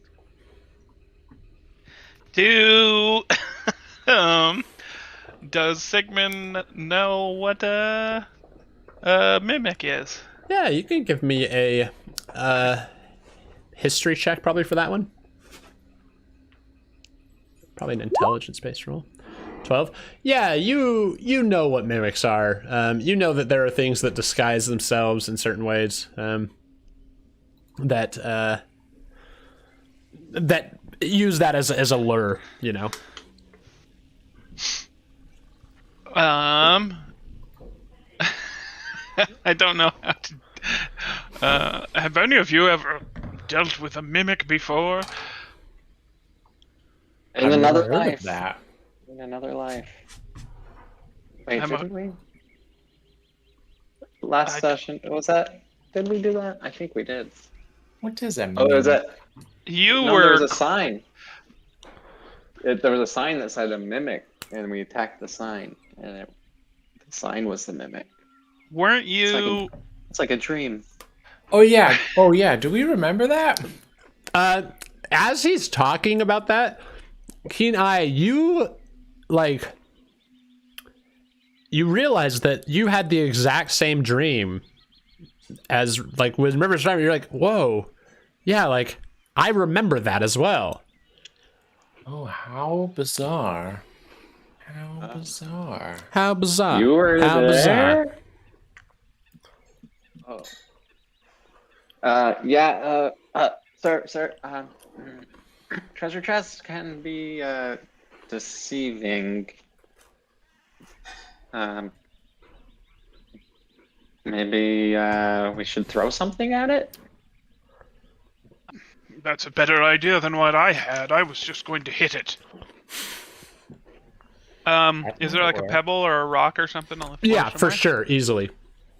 I'm gonna throw a little rock at it. You just as hard as I can. As hard as you can?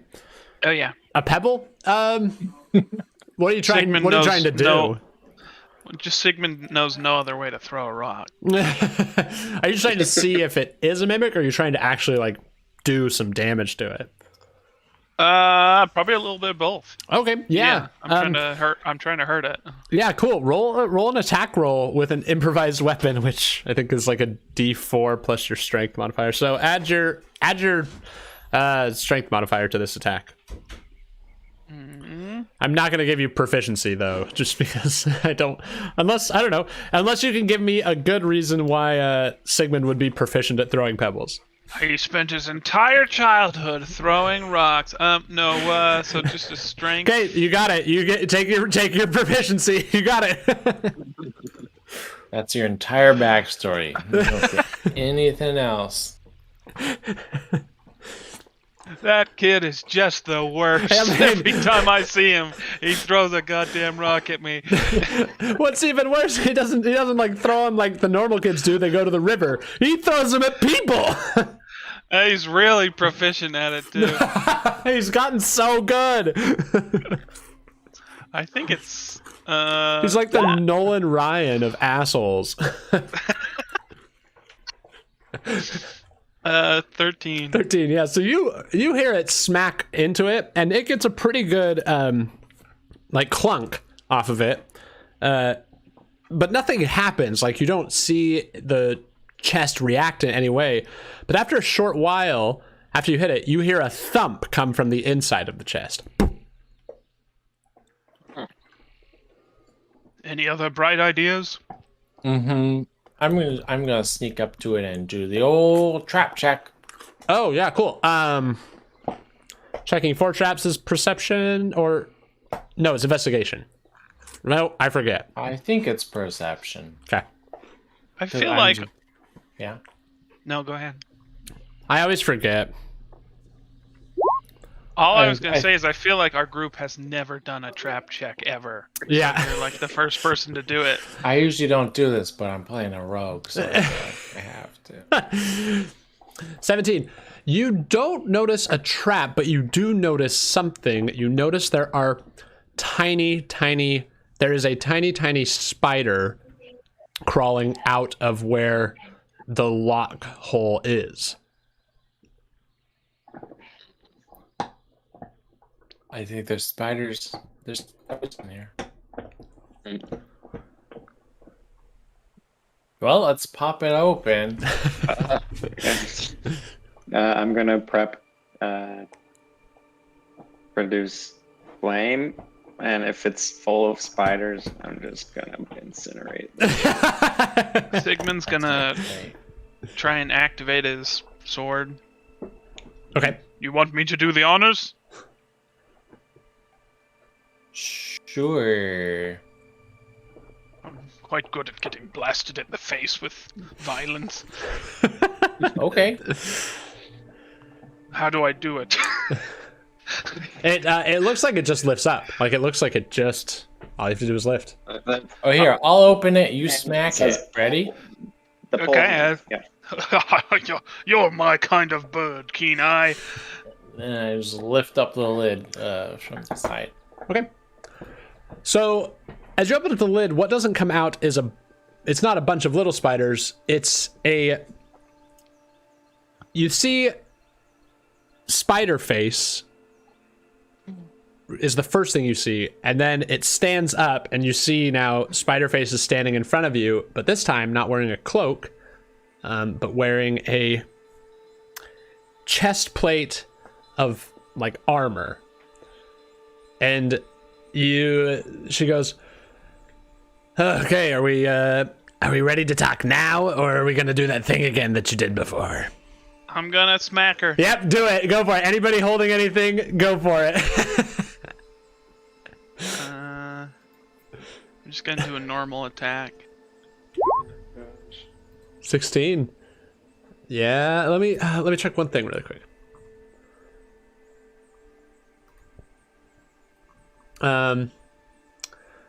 Yeah, 16 will hit. 14 to hit on that. 14 does not hit. Okay. You see it like you connect with the shield or the chest plate that she's wearing, and it just like evaporates off. Okay. How do we decide this works again? It's the right one, and the D8 is for if it's undead. Is he undead? No, not undead. I think that's 15. Yeah, so 15. Oh. Because you're using it Did I get a- two-handed. Did I get a max roll? Yeah, you did. Woo! Um, Do I get to? Is this just like a reaction? Am I holding a reaction? this is like a bonus round. Okay. Yeah, we'll give everyone bonus rounds.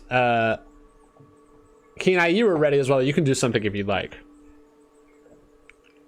No, that's all I had in mind. Okay. I didn't expect it to be this person. Do I get a attack twice, or is it? Yeah, Is it for a sure. turn? For sure. Yeah, for sure. Okay. Let's do this. If you're gonna ask that question, let's have everybody roll initiative. Woo! Same roll. Okay. River got it.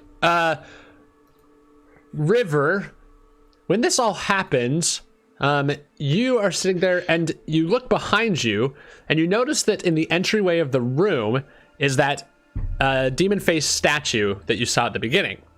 And it's in the entryway. And it looks at you, you like feel your gaze drawn toward it. And as it looks at you, you see something shoots out of one of its nostrils, and it kind of just hits you in the chest and falls to the floor. And in front of you, you see a icosahedron shaped stone in front of you. Icosahedron. And on each one of the sides is a number 1 through 20. And you see the face says, roll the dice or else.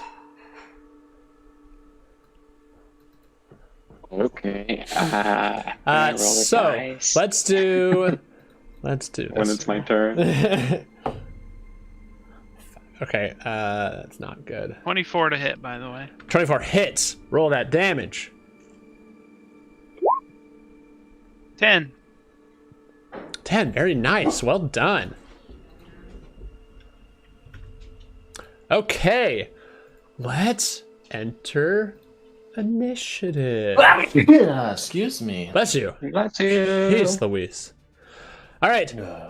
Kee Nye, you are up first. This spider face is standing in front of you with a chest plate and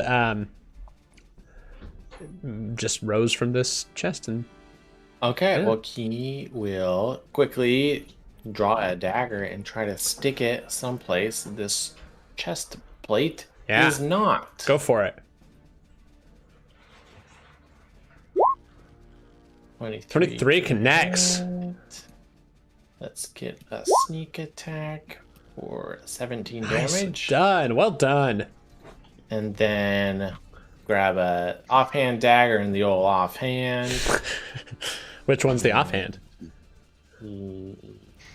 Left. Okay. hand. 11 And a does miss. not connect. That is a miss. Poncho, what are you doing? That's it. Okay, excellent. Hold on one second.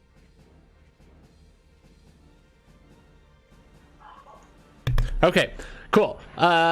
Next up, you see Spiderface turns to Kee Nye and says, I don't even know why you're attacking me. It's not like you have any personal vendetta like these two do. At least it makes sense with them. I'm And just trying to fit in. And that will be it for its turn. River, you're up. Okay, I'm gonna pick up the die. The icosahedron. And yeah, I'm just gonna roll it. Okay, roll a d20. Oh my gosh. Woo! That's either really, really good or really, really bad. My gosh, you rolled a Are you kidding me? Woo! You rolled a natural 20 on your first stupid roll? No, I thought like maybe later on it would happen. Like maybe someone would roll either a nat 1 or a nat 20 with this thing, and I thought I'll have time to get ready for it. I'll be fine. I don't.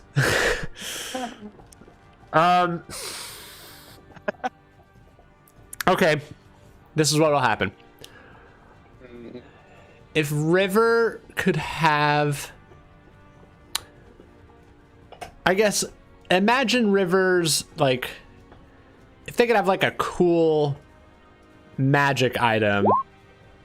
What? Not like specific, not specific Vorpal sword, like just like generalized. So like sword or like armor or like ring or something, or like a spell scroll or something.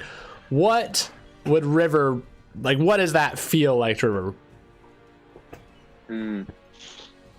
I think River would want more wishes on his wish ring so he can see his dad more. Oh shoot. Oh man, that's tough. But okay, let me think. Alternatively, he could think of other things. No, that's great. What happens is out of the other nostril shoots a ring and it lands at your feet. And on this ring, you see it's blue. And it has a blue translucent crystal on top. And as you look within the crystal, you see the crystal within it. There's actually like a pupil and an iris. So there's an eye in it. And the eye is like a vibrant green. And it looks back at you as you look into the crystal.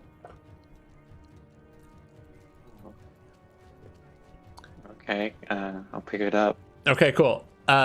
Bonus action. And then next up Bonus action is Sigmond. I'll put it on. Okay, that's fine. Yeah. As you put it on, you look around, and you see the walls for a split second. You can see through the walls, and then it normalizes, and you can't see through them anymore. And I will add this to your inventory. Okay, Sigmond, what would you like to do? I am going to try and grapple Spiderface. Excellent. Go ahead and make a grapple check, which I think is athletics. Just roll athletics. Just Yeah. okay. Ooh, I'm pretty good at that. 7. Apparently not.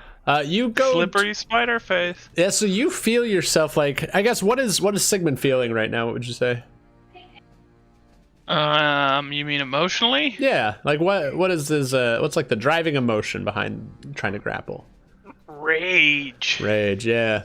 So you go to like grip, and you feel one of your feet like slips out, and you kind of stumble for a bit, and then you like wrap around, and you're hugging her waist, and she's like, you're holding her there, and she's like, I'm not going anywhere. Like, I'm here to talk. That's all I'm here to do.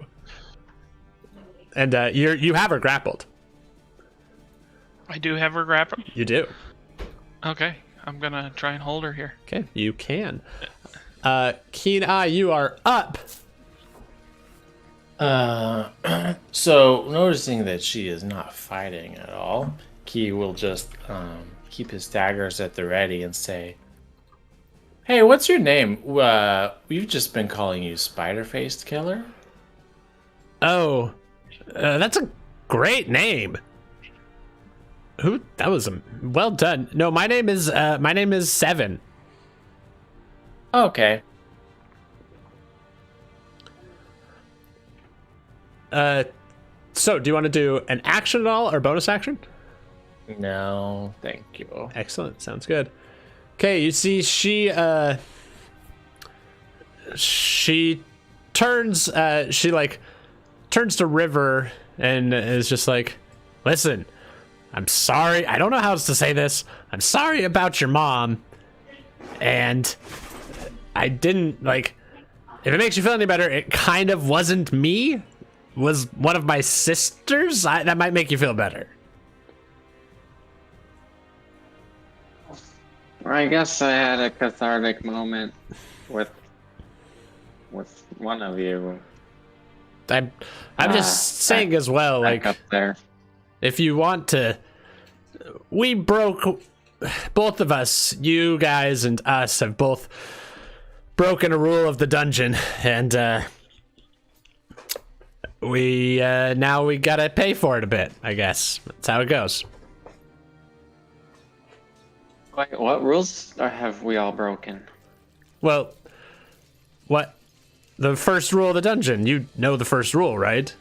What happens in the dungeon stays in the dungeon. Yeah. And you guys didn't keep your ideology or whatever in the dungeon. You let it leave. And we brought your mom down to the dungeon, so, you know, we brought something from the outside world into the dungeon that wasn't supposed to be there. So, we've both broken rules. Well, You killed his mother. It was business. We were just following directions, all right? When the Xanathar tells you to do something, you do it. You don't ask.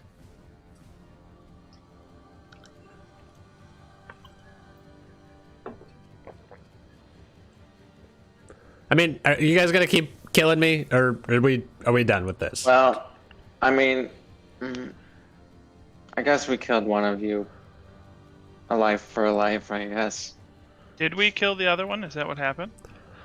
Yeah, I mean, you killed one of my sisters, but for sure, did you kill her with fire?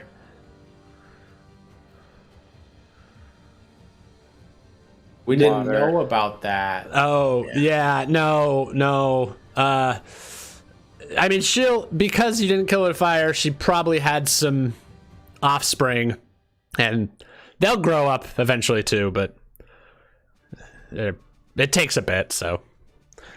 I'm 7, so there's 20 of us, so I guess you can, I don't know if that's helpful or not. You can kill all 20 of us if you want. What do you want? What is Why it are you you in wanna- this box? Hey. Oh, I just wanted to try to talk to you guys and just again apologize, get on the same page. Also, did you meet with Hallister yet? Kind of. You put us in a game show. Okay, good. Yeah, me and my sisters were told to bring you to the game show by Hallister, so that's what we tried to do. Which it sounds like it didn't go well, but I understand why. How'd you get in this box? Oh, I can't tell you that. Just kidding. We don't reveal our secrets. We're magicians, right? I guess so. I'll pull out a blueberry and eat it. So, are we gonna keep fighting, or can I just go now? That's it? You tried- just wanted to apologize? Well, that was a personal note. I didn't need to do that.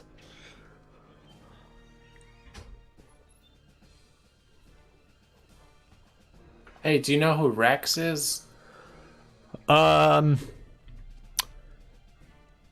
here or out in the dungeon? Both?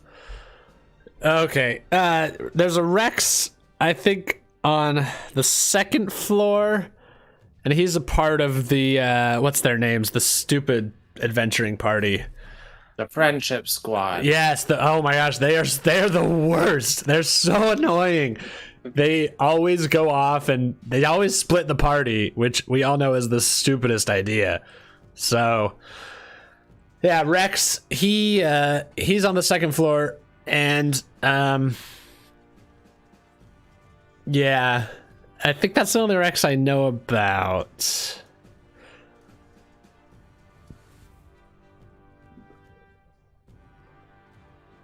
Can I go now? Is that okay?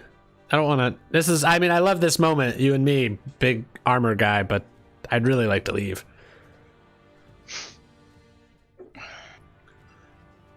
I don't see why I should trust you at all. Okay. Do you want to just carry me then and we keep going?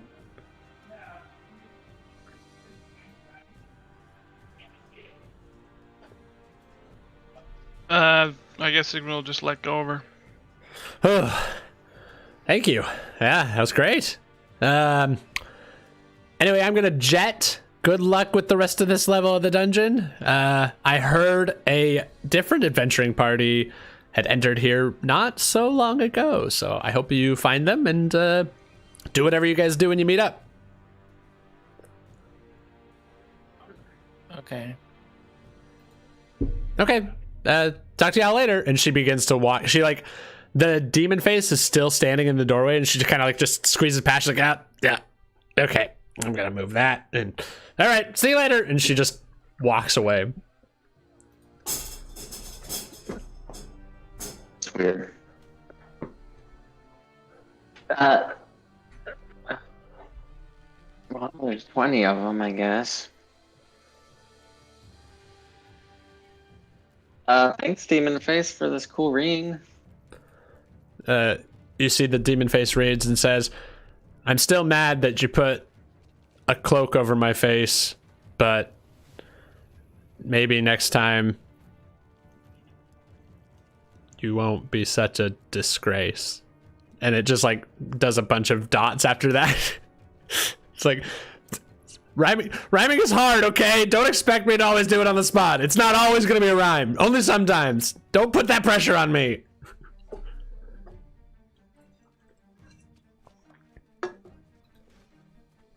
Does the cloak still on him? It's on it, and there's just two little corners that this writing is just happening in tiny little font, just in the tiny corners that you can see where the cloak doesn't quite cover. I'll take the cloak. Sorry, bloke. You see a winky face just pops up.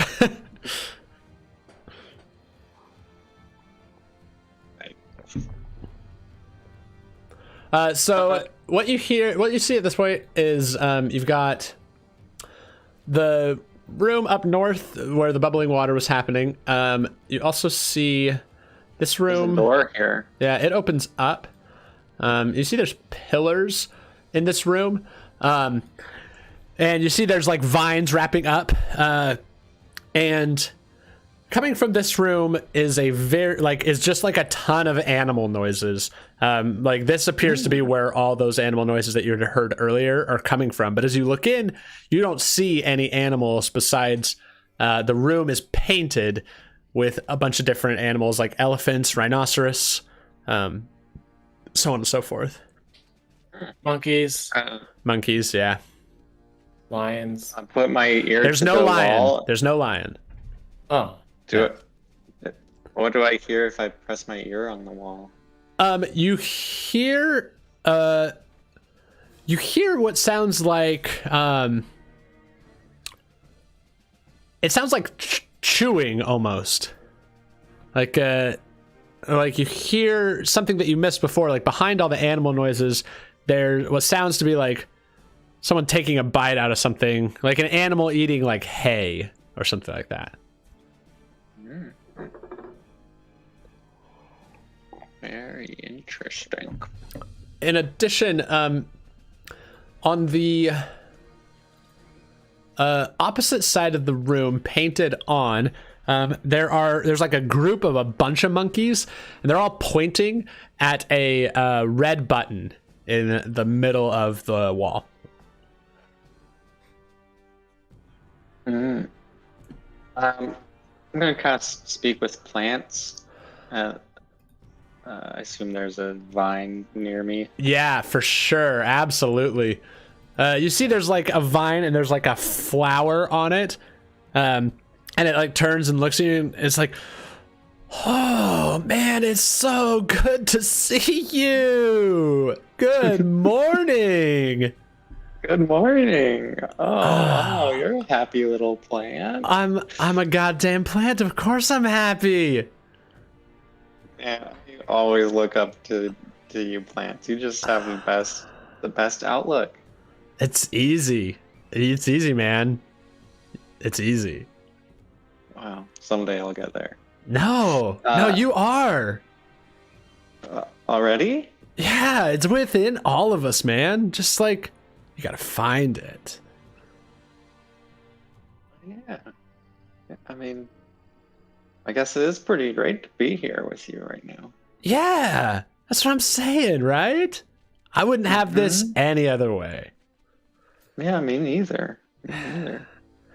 Anyway, man, what can I help you with? Oh, yeah. Say, what's that red button over there? Oh, that thing is crazy. It's crazy. Like, you push it, and it's just like, boom, boom, boom. And things like are everywhere, and there's like, boom, and they rush through, and they like go everywhere, and people are like, no, don't hit me, don't hit me. And then they like, smash, smash, smash, smash, smash, and just squish.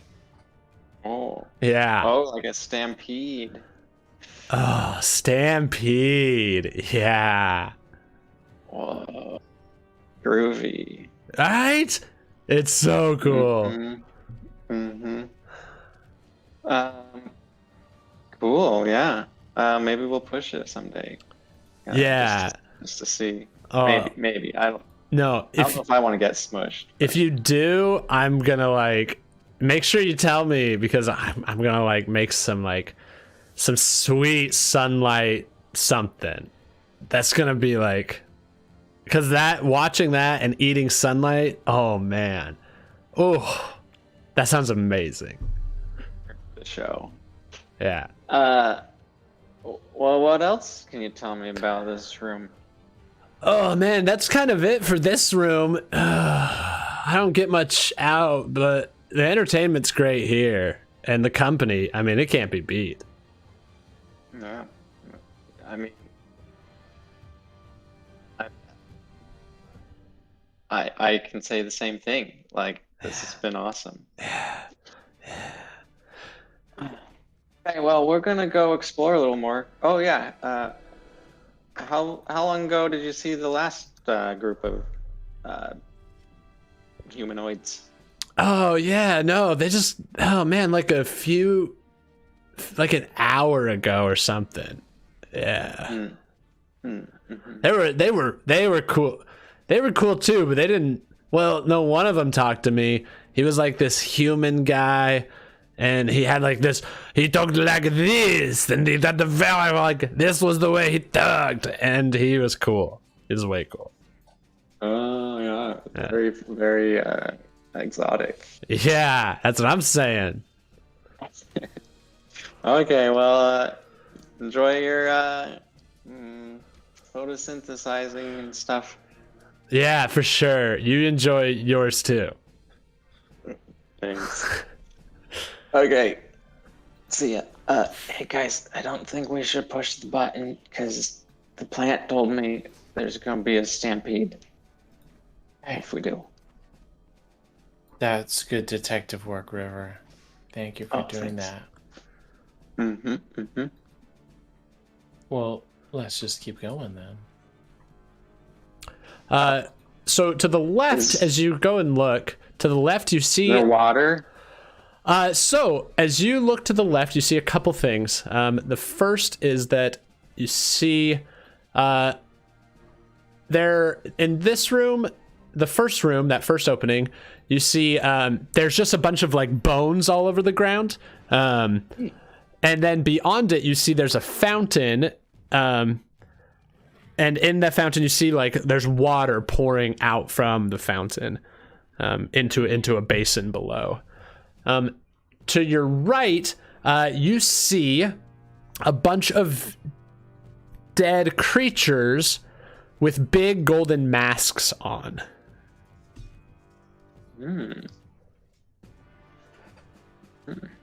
Lots of death happened here. Yeah. Hey, if you want to go check out that water, I Yeah, say let's we go go the other way. around. Yeah. I think we're on the same wavelength here. Sigmund, So Yes. Is there any do you have any what's your intuition telling you we should be doing? I'm still nervous about whatever happened to the spider creature. Yeah. Yeah, I don't like that creature. Cool. I'm gonna just inspect this fountain. cool. As you turn and look at the fountain, you see drinking from it is a lion that's lapping water out of the basin. Found it. Lion. Hi, lion. It turns and looks at you, and it bares its teeth, and it goes, River, go make friends with that lion. Okay. Okay. Okay, I'm gonna wild shape into a girl lion. A sexy lion. oh no, we're fulfilling one of Ben's dreams right now. To have a Simba Nala fan fiction written. You see, as you wild shape, he goes, "Oh, hey, well, I didn't know you were a shape-shifting lion." I give him those big old eyes that Nala gives Simba, after they roll down the hill together. In the background, you hear a flute start playing. Wee, wee, wee, wee. I am a shape-shifting lioness, actually. Is that what you call? We just call everything a lion. There's no lioness. Everything's a lion. I'm far from here. I guess we have different words. You must be one of those jungle cats. Yeah. Yep. Say, can I sip some water with you? Oh yeah, pull up a seat. You can bring your friends if they're cool too. That's fine. I got no problem with that. Yeah. Yeah, I'll turn and kind of do this. My paw. Okay, I'll come over. Yeah, hey, Sigmund's gonna stay back. This is not normal. Sigmund, as you stay back, you look down the hallway where the demon face was, and it actually turns towards you and just begins scooting closer to you along the floor. Like it sort of Roombas its way over to you. And just stops like 15 feet away from you. I'm gonna keep my eye on it. As you look at it, it shoots out one of those D20s, and it hits you in the armor, and on its face it says, "Roll the dice." I'll roll it. D20? Yep. There you go. 3. You see what appears on the screen. It says, While Rex is near, you have much to fear. Watch out. There's a herd of deer. And all of you see in the fountain room appears like these gazelles just appear from out of the walls and jump out and begin like jumping towards all of you. And you see the lion's like, oh, it's go time, let's do this thing. And it just like tackles, like tries to tackle, and it breaks free. And he goes and like runs after it. He's like, come on, baby, let's go, we gotta catch these deer. I'll follow. Oh my god. I also, as they make their way towards like Sigmond, as they bound towards you, I need you to make a dexterity saving throw to try to like dodge out of the way of it. Okay. 19, Nat nice. 20. Nat 20! Nicely done. So you dodge out of the way, and as you look, you get like a good look at the deer too, and you see that like these deer, they have like what appears to be like their stripes aren't actually solid connecting stripes. It actually looks like within that, like it's comprised of tiny little drawings. And the drawing is it's really small, but you just deftly like glance at it because it gets super close to your face and you matrix style it, so time like slows down for a bit. And it appears to be like a woman, and you recognize this woman as like the same carving that was in the earlier room on the wall. And it's just on these deer. And they go bounding past, and the lion just like chases and books it out of the room. I'd mention I'm that gonna to Kee run Nye. with it. Okay. I'm gonna try and keep up with the lion. Yeah. Are you trying to catch any of the deer or just keep up? Yeah, I'll try and catch one like kind of close to the lion to be like, you know, a little bit impressive.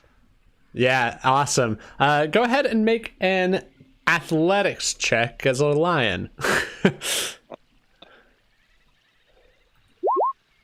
I guess I probably have a different strength modifier. Yeah, I need to roll on that too. Oh, okay. That's 3. So Plus 16. 3. Oh, nice. So you, as this lion, like the male lion, like books it out of the room, you just grab onto one and latch on. And as you grab on and latch onto it, you hear it say, "No, Durnan, don't go, please. We need you here right now. Don't go." Oh, that's so sad. I'll snap its neck. You snap it, and it's just lies dead now at your in your paws. And Kee pulls out a flute and just starts playing "Can You Feel the Love Tonight?" I love it. Kee, you notice did as Rex well. see any of this? Okay. So Or not Kee, Rex, did the lion see any of this? you notice as well on the opposite end of the room at the door, written on the door is the word Rex, right there. And door? the one on the right side of the room, the east side. Okay. Yeah, that one right there. The lion is like, you just hear him like yelling down the hall. He's like, "Oh, it's go time! It's go time! It's go time!" Okay. Well, I don't like to waste food, so I'll take a quick bite and then I'll run to catch up. Okay. Hey, what's your name? And you just hear him like yelling way far away. Like he's made it into the room with the treasure chest and like has rounded the corner and is totally out of sight.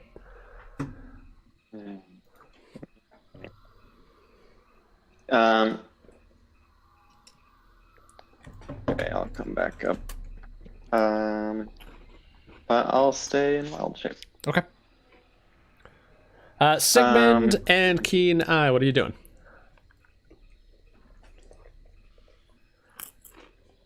I definitely tell Kee Nye about the stripes. Oh, that is weird. What do you think it means? I have no idea. Do you think the gazelle or people or something? I don't know. Things are getting weird around here. I don't know what's anything anymore. It's a weird place. I'm not. What? I'll have to be honest. I'm not particularly good with weird.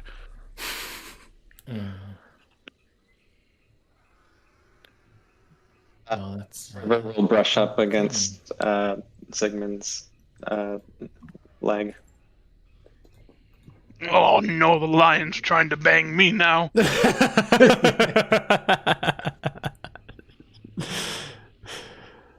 When you say that, the demon face, you see it displays a 0 on it, and the 0 goes up to 1.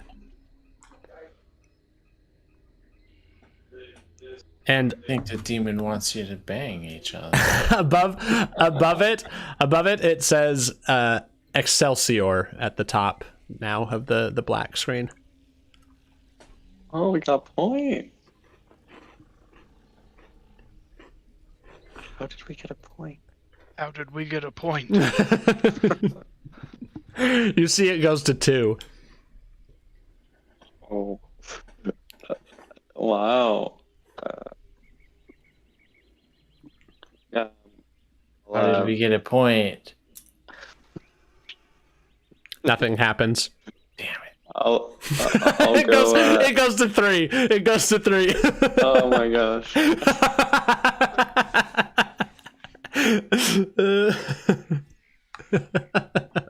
So weird. Well, did you guys see this door says Rex on it? I think the thing said that was our quest, right? Yeah, we should meet him. I mean, What do you think, Sigmund? At this point, I'll follow whatever you say. As long as I don't have to have sex with the lion. It goes to 4.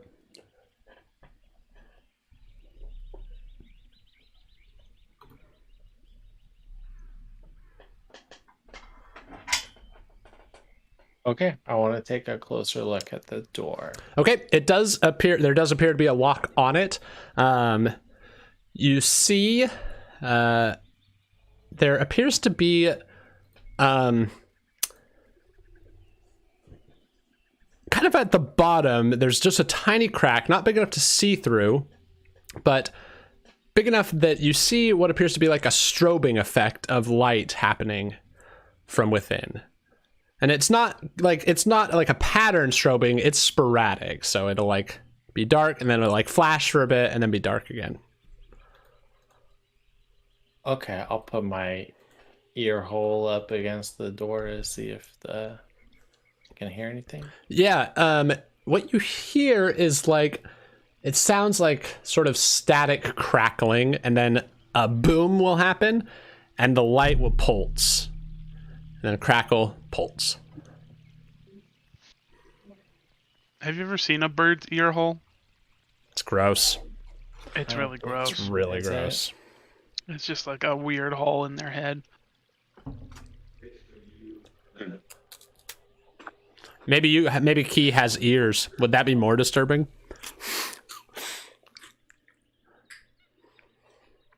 I don't know. All Did right. you hear anything? What are you doing, Key?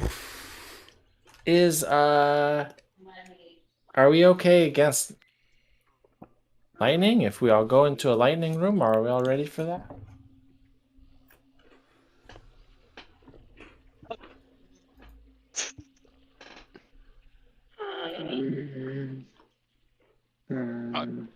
I probably.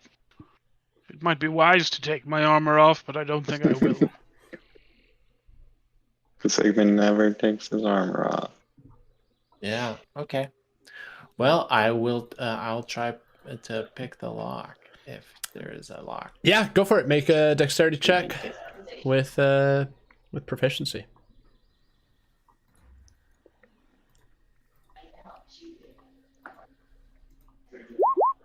-20. Nicely done. You hear the lock click, and you see like you feel the locking mechanism go back in to going now to an unlocked position. Everybody ready? Mm-hmm. I'll light up my sword. Okay. As you open the door, you see within, the room opens up, and there are pillars alongside the room, and you see there's a goat tied to one of the pillars in the middle of the room, and it's just bleh, bleh, bleh.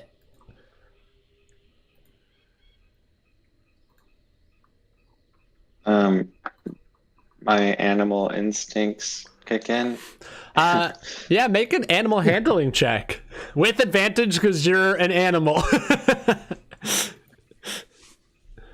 I love it. You mean you're gonna go eat the goat? We'll see what happens. 14.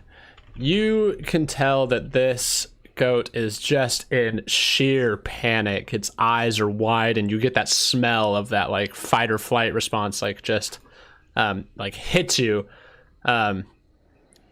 super hard. And yeah, so that's what hits you right there.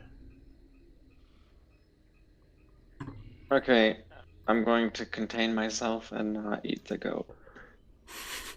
As you kind of hold restraint, all of you see as a great like flash of light happens, and you see that in front of you now stands a gigantic T-Rex, and it like the pillars that are in the wall just like burst and all like explode out to the side, and the goat that was standing there, the top part of it just like blows off, and all that remains are like 4 smoldering hooves. And the T-Rex turns and looks at you all and just lets out this and that's where we'll end tonight's session. Wait, did the goat turn into the T-Rex? The goat exploded. Wait, did the goat turn into... Was there a T-Rex inside of the goat? The I goat... think the T-Rex ate it in like a flash of an eye. Ate it? That's my interpretation of what just happened. Yeah, it probably ate it.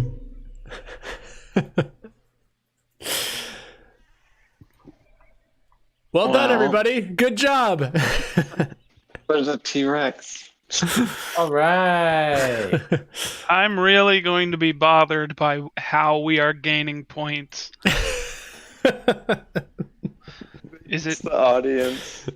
Yeah, is it humor? Are we making the audience laugh or something?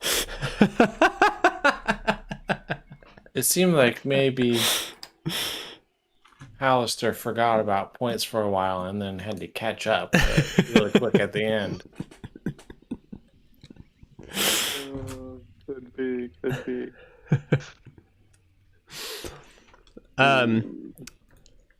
Let's do XP. Oh yeah.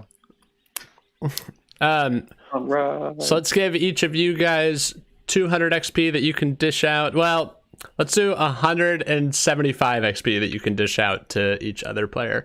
Let's do XP for the assassin. Killing the assassin in such brutal fashion. Spiderface. That is... Let me see. I think it's...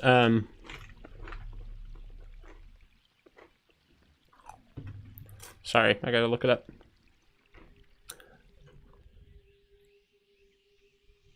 Oh, that's dumb. It doesn't say like on the main part. That is 1,300 XP for each of you. Some of my favorite parts. I loved Kee's flourish entrance into the game show room. That was awesome. You can take let's do 300 XP for that. Okay. River turning into all the animals. just Yeah, River did awesome. Everything. Yeah. If I have XP to give people, I'm giving it to River for turning into that snail and Yeah. having a little snail conversation. 175 XP to dish out however you like. Thanks. And I'm gonna give my 175 to River. Whatever. Nice. I'm gonna give you 400 XP as well for that. Sigmond, I'm giving this XP to Jameson just because I know you've essentially built this character around rolling crits, and the fact that your first roll was a crit, that was incredible. Yeah, I'll give him 100 on top of what you're giving. Yeah. So you can take 300 from me as well. That's just that. Essentially, that's why you built the character this way, right? Not really. I just sort of. I just wanted a character who I could do the same exact thing I did with Crom, and just run in and hit things. Yeah. Very cool. Brandon, how do you want to divvy up your 175 XP?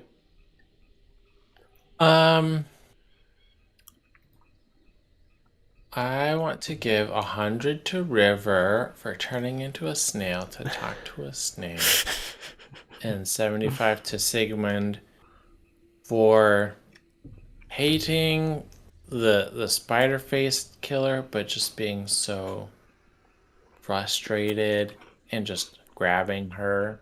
I thought that was funny. That's pretty good. For the game show in general too, let me just do 250 XP for all of you. That was I really liked that scene. That was a good scene. All right, sorry, Ben. I want to give 75 to Kee Nye for the awesome team name. Oh yeah. Take Thanks. 100 from me too. All right. Yeah, I forgot about that. Good call, Ben.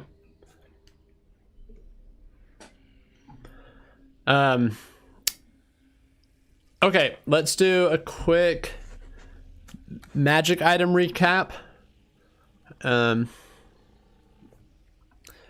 Jameson, you have the cloak. I added that to your inventory. Ben,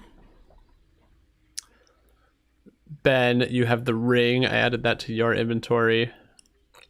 Mm-hmm. Yeah, let me look. And I think that was it, right?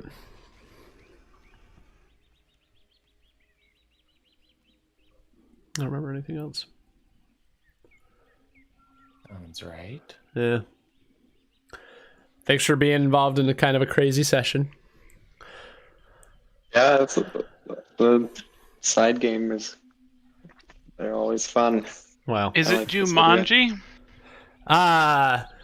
It feels like Jumanji. Yeah. Let me think what I want to do with that. Yes, it is. I watched Jumanji last night, and I was like, "Oh, this is what we're doing." Oh yeah, with the words in this. Yeah. It's genuinely kind of Um, fun to like find the pop culture like vein that's being mined. Yeah, no, and I will. Let's do. I didn't even think about the screen. I just when I rolled, because that's a good point. There's a screen in there too. Yeah. I just knew that when I rolled something and a bunch of gazelles showed up, I was like, this feels like I'm in Jumanji. That's kind of fun. Yeah. You watched the new one or the old one, Parker? Old one, the Robin Williams one. I don't think I've seen it. It's not great. Like it is not like a good movie. I wouldn't say I It's enjoyed really it. good. No. Jumanji's Great amazing. No. It was fun. It was a fun movie. It wasn't a good movie. Anytime someone says the word stampede, I think of Jumanji. Yeah, no, it has like I would say it has great moments, but overall it's not a great movie. I love Jumanji. The next time I watch it will probably be in another 10 years. That's probably the next time I watch Jumanji. Yeah, you know what? Let's do this. Let's have Sigmond take 500 XP for that. That's what we'll do. For what? Getting the reference. Oh. Nice. That's what I'll do right now. If you guys catch any references, but I might change that. I reserve the right to change that later on. Jurassic Park. Yeah, There you go. fine. Take 50 XP for that. There you go. And take 50 XP for that. I did like how you guys were like, what do you think happened to the goat? And I was like, well, the T-Rex ate it because that's how the thing happened. And now it shows up and it turns the car over. If you all stay perfectly still. That's like one of the scariest scenes in movies. Oh, yeah. The tension is so good. See, now Jurassic Park is a great movie. Just an outstanding movie. And it has great moments as well.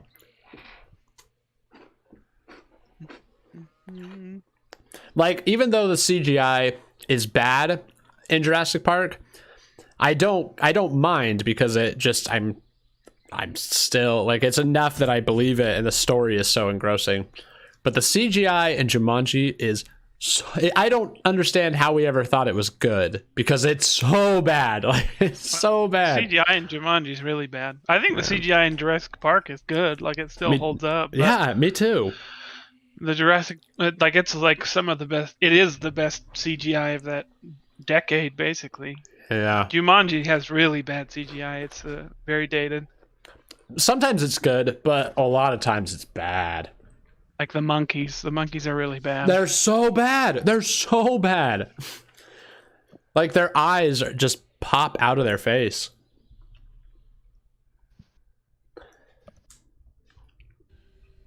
Well, thanks for playing, everybody. Thanks, Parker, that was fun. I did have a lot of fun. That was a good session. Yeah, it was fun. Parker, do you work on Thursday or Friday?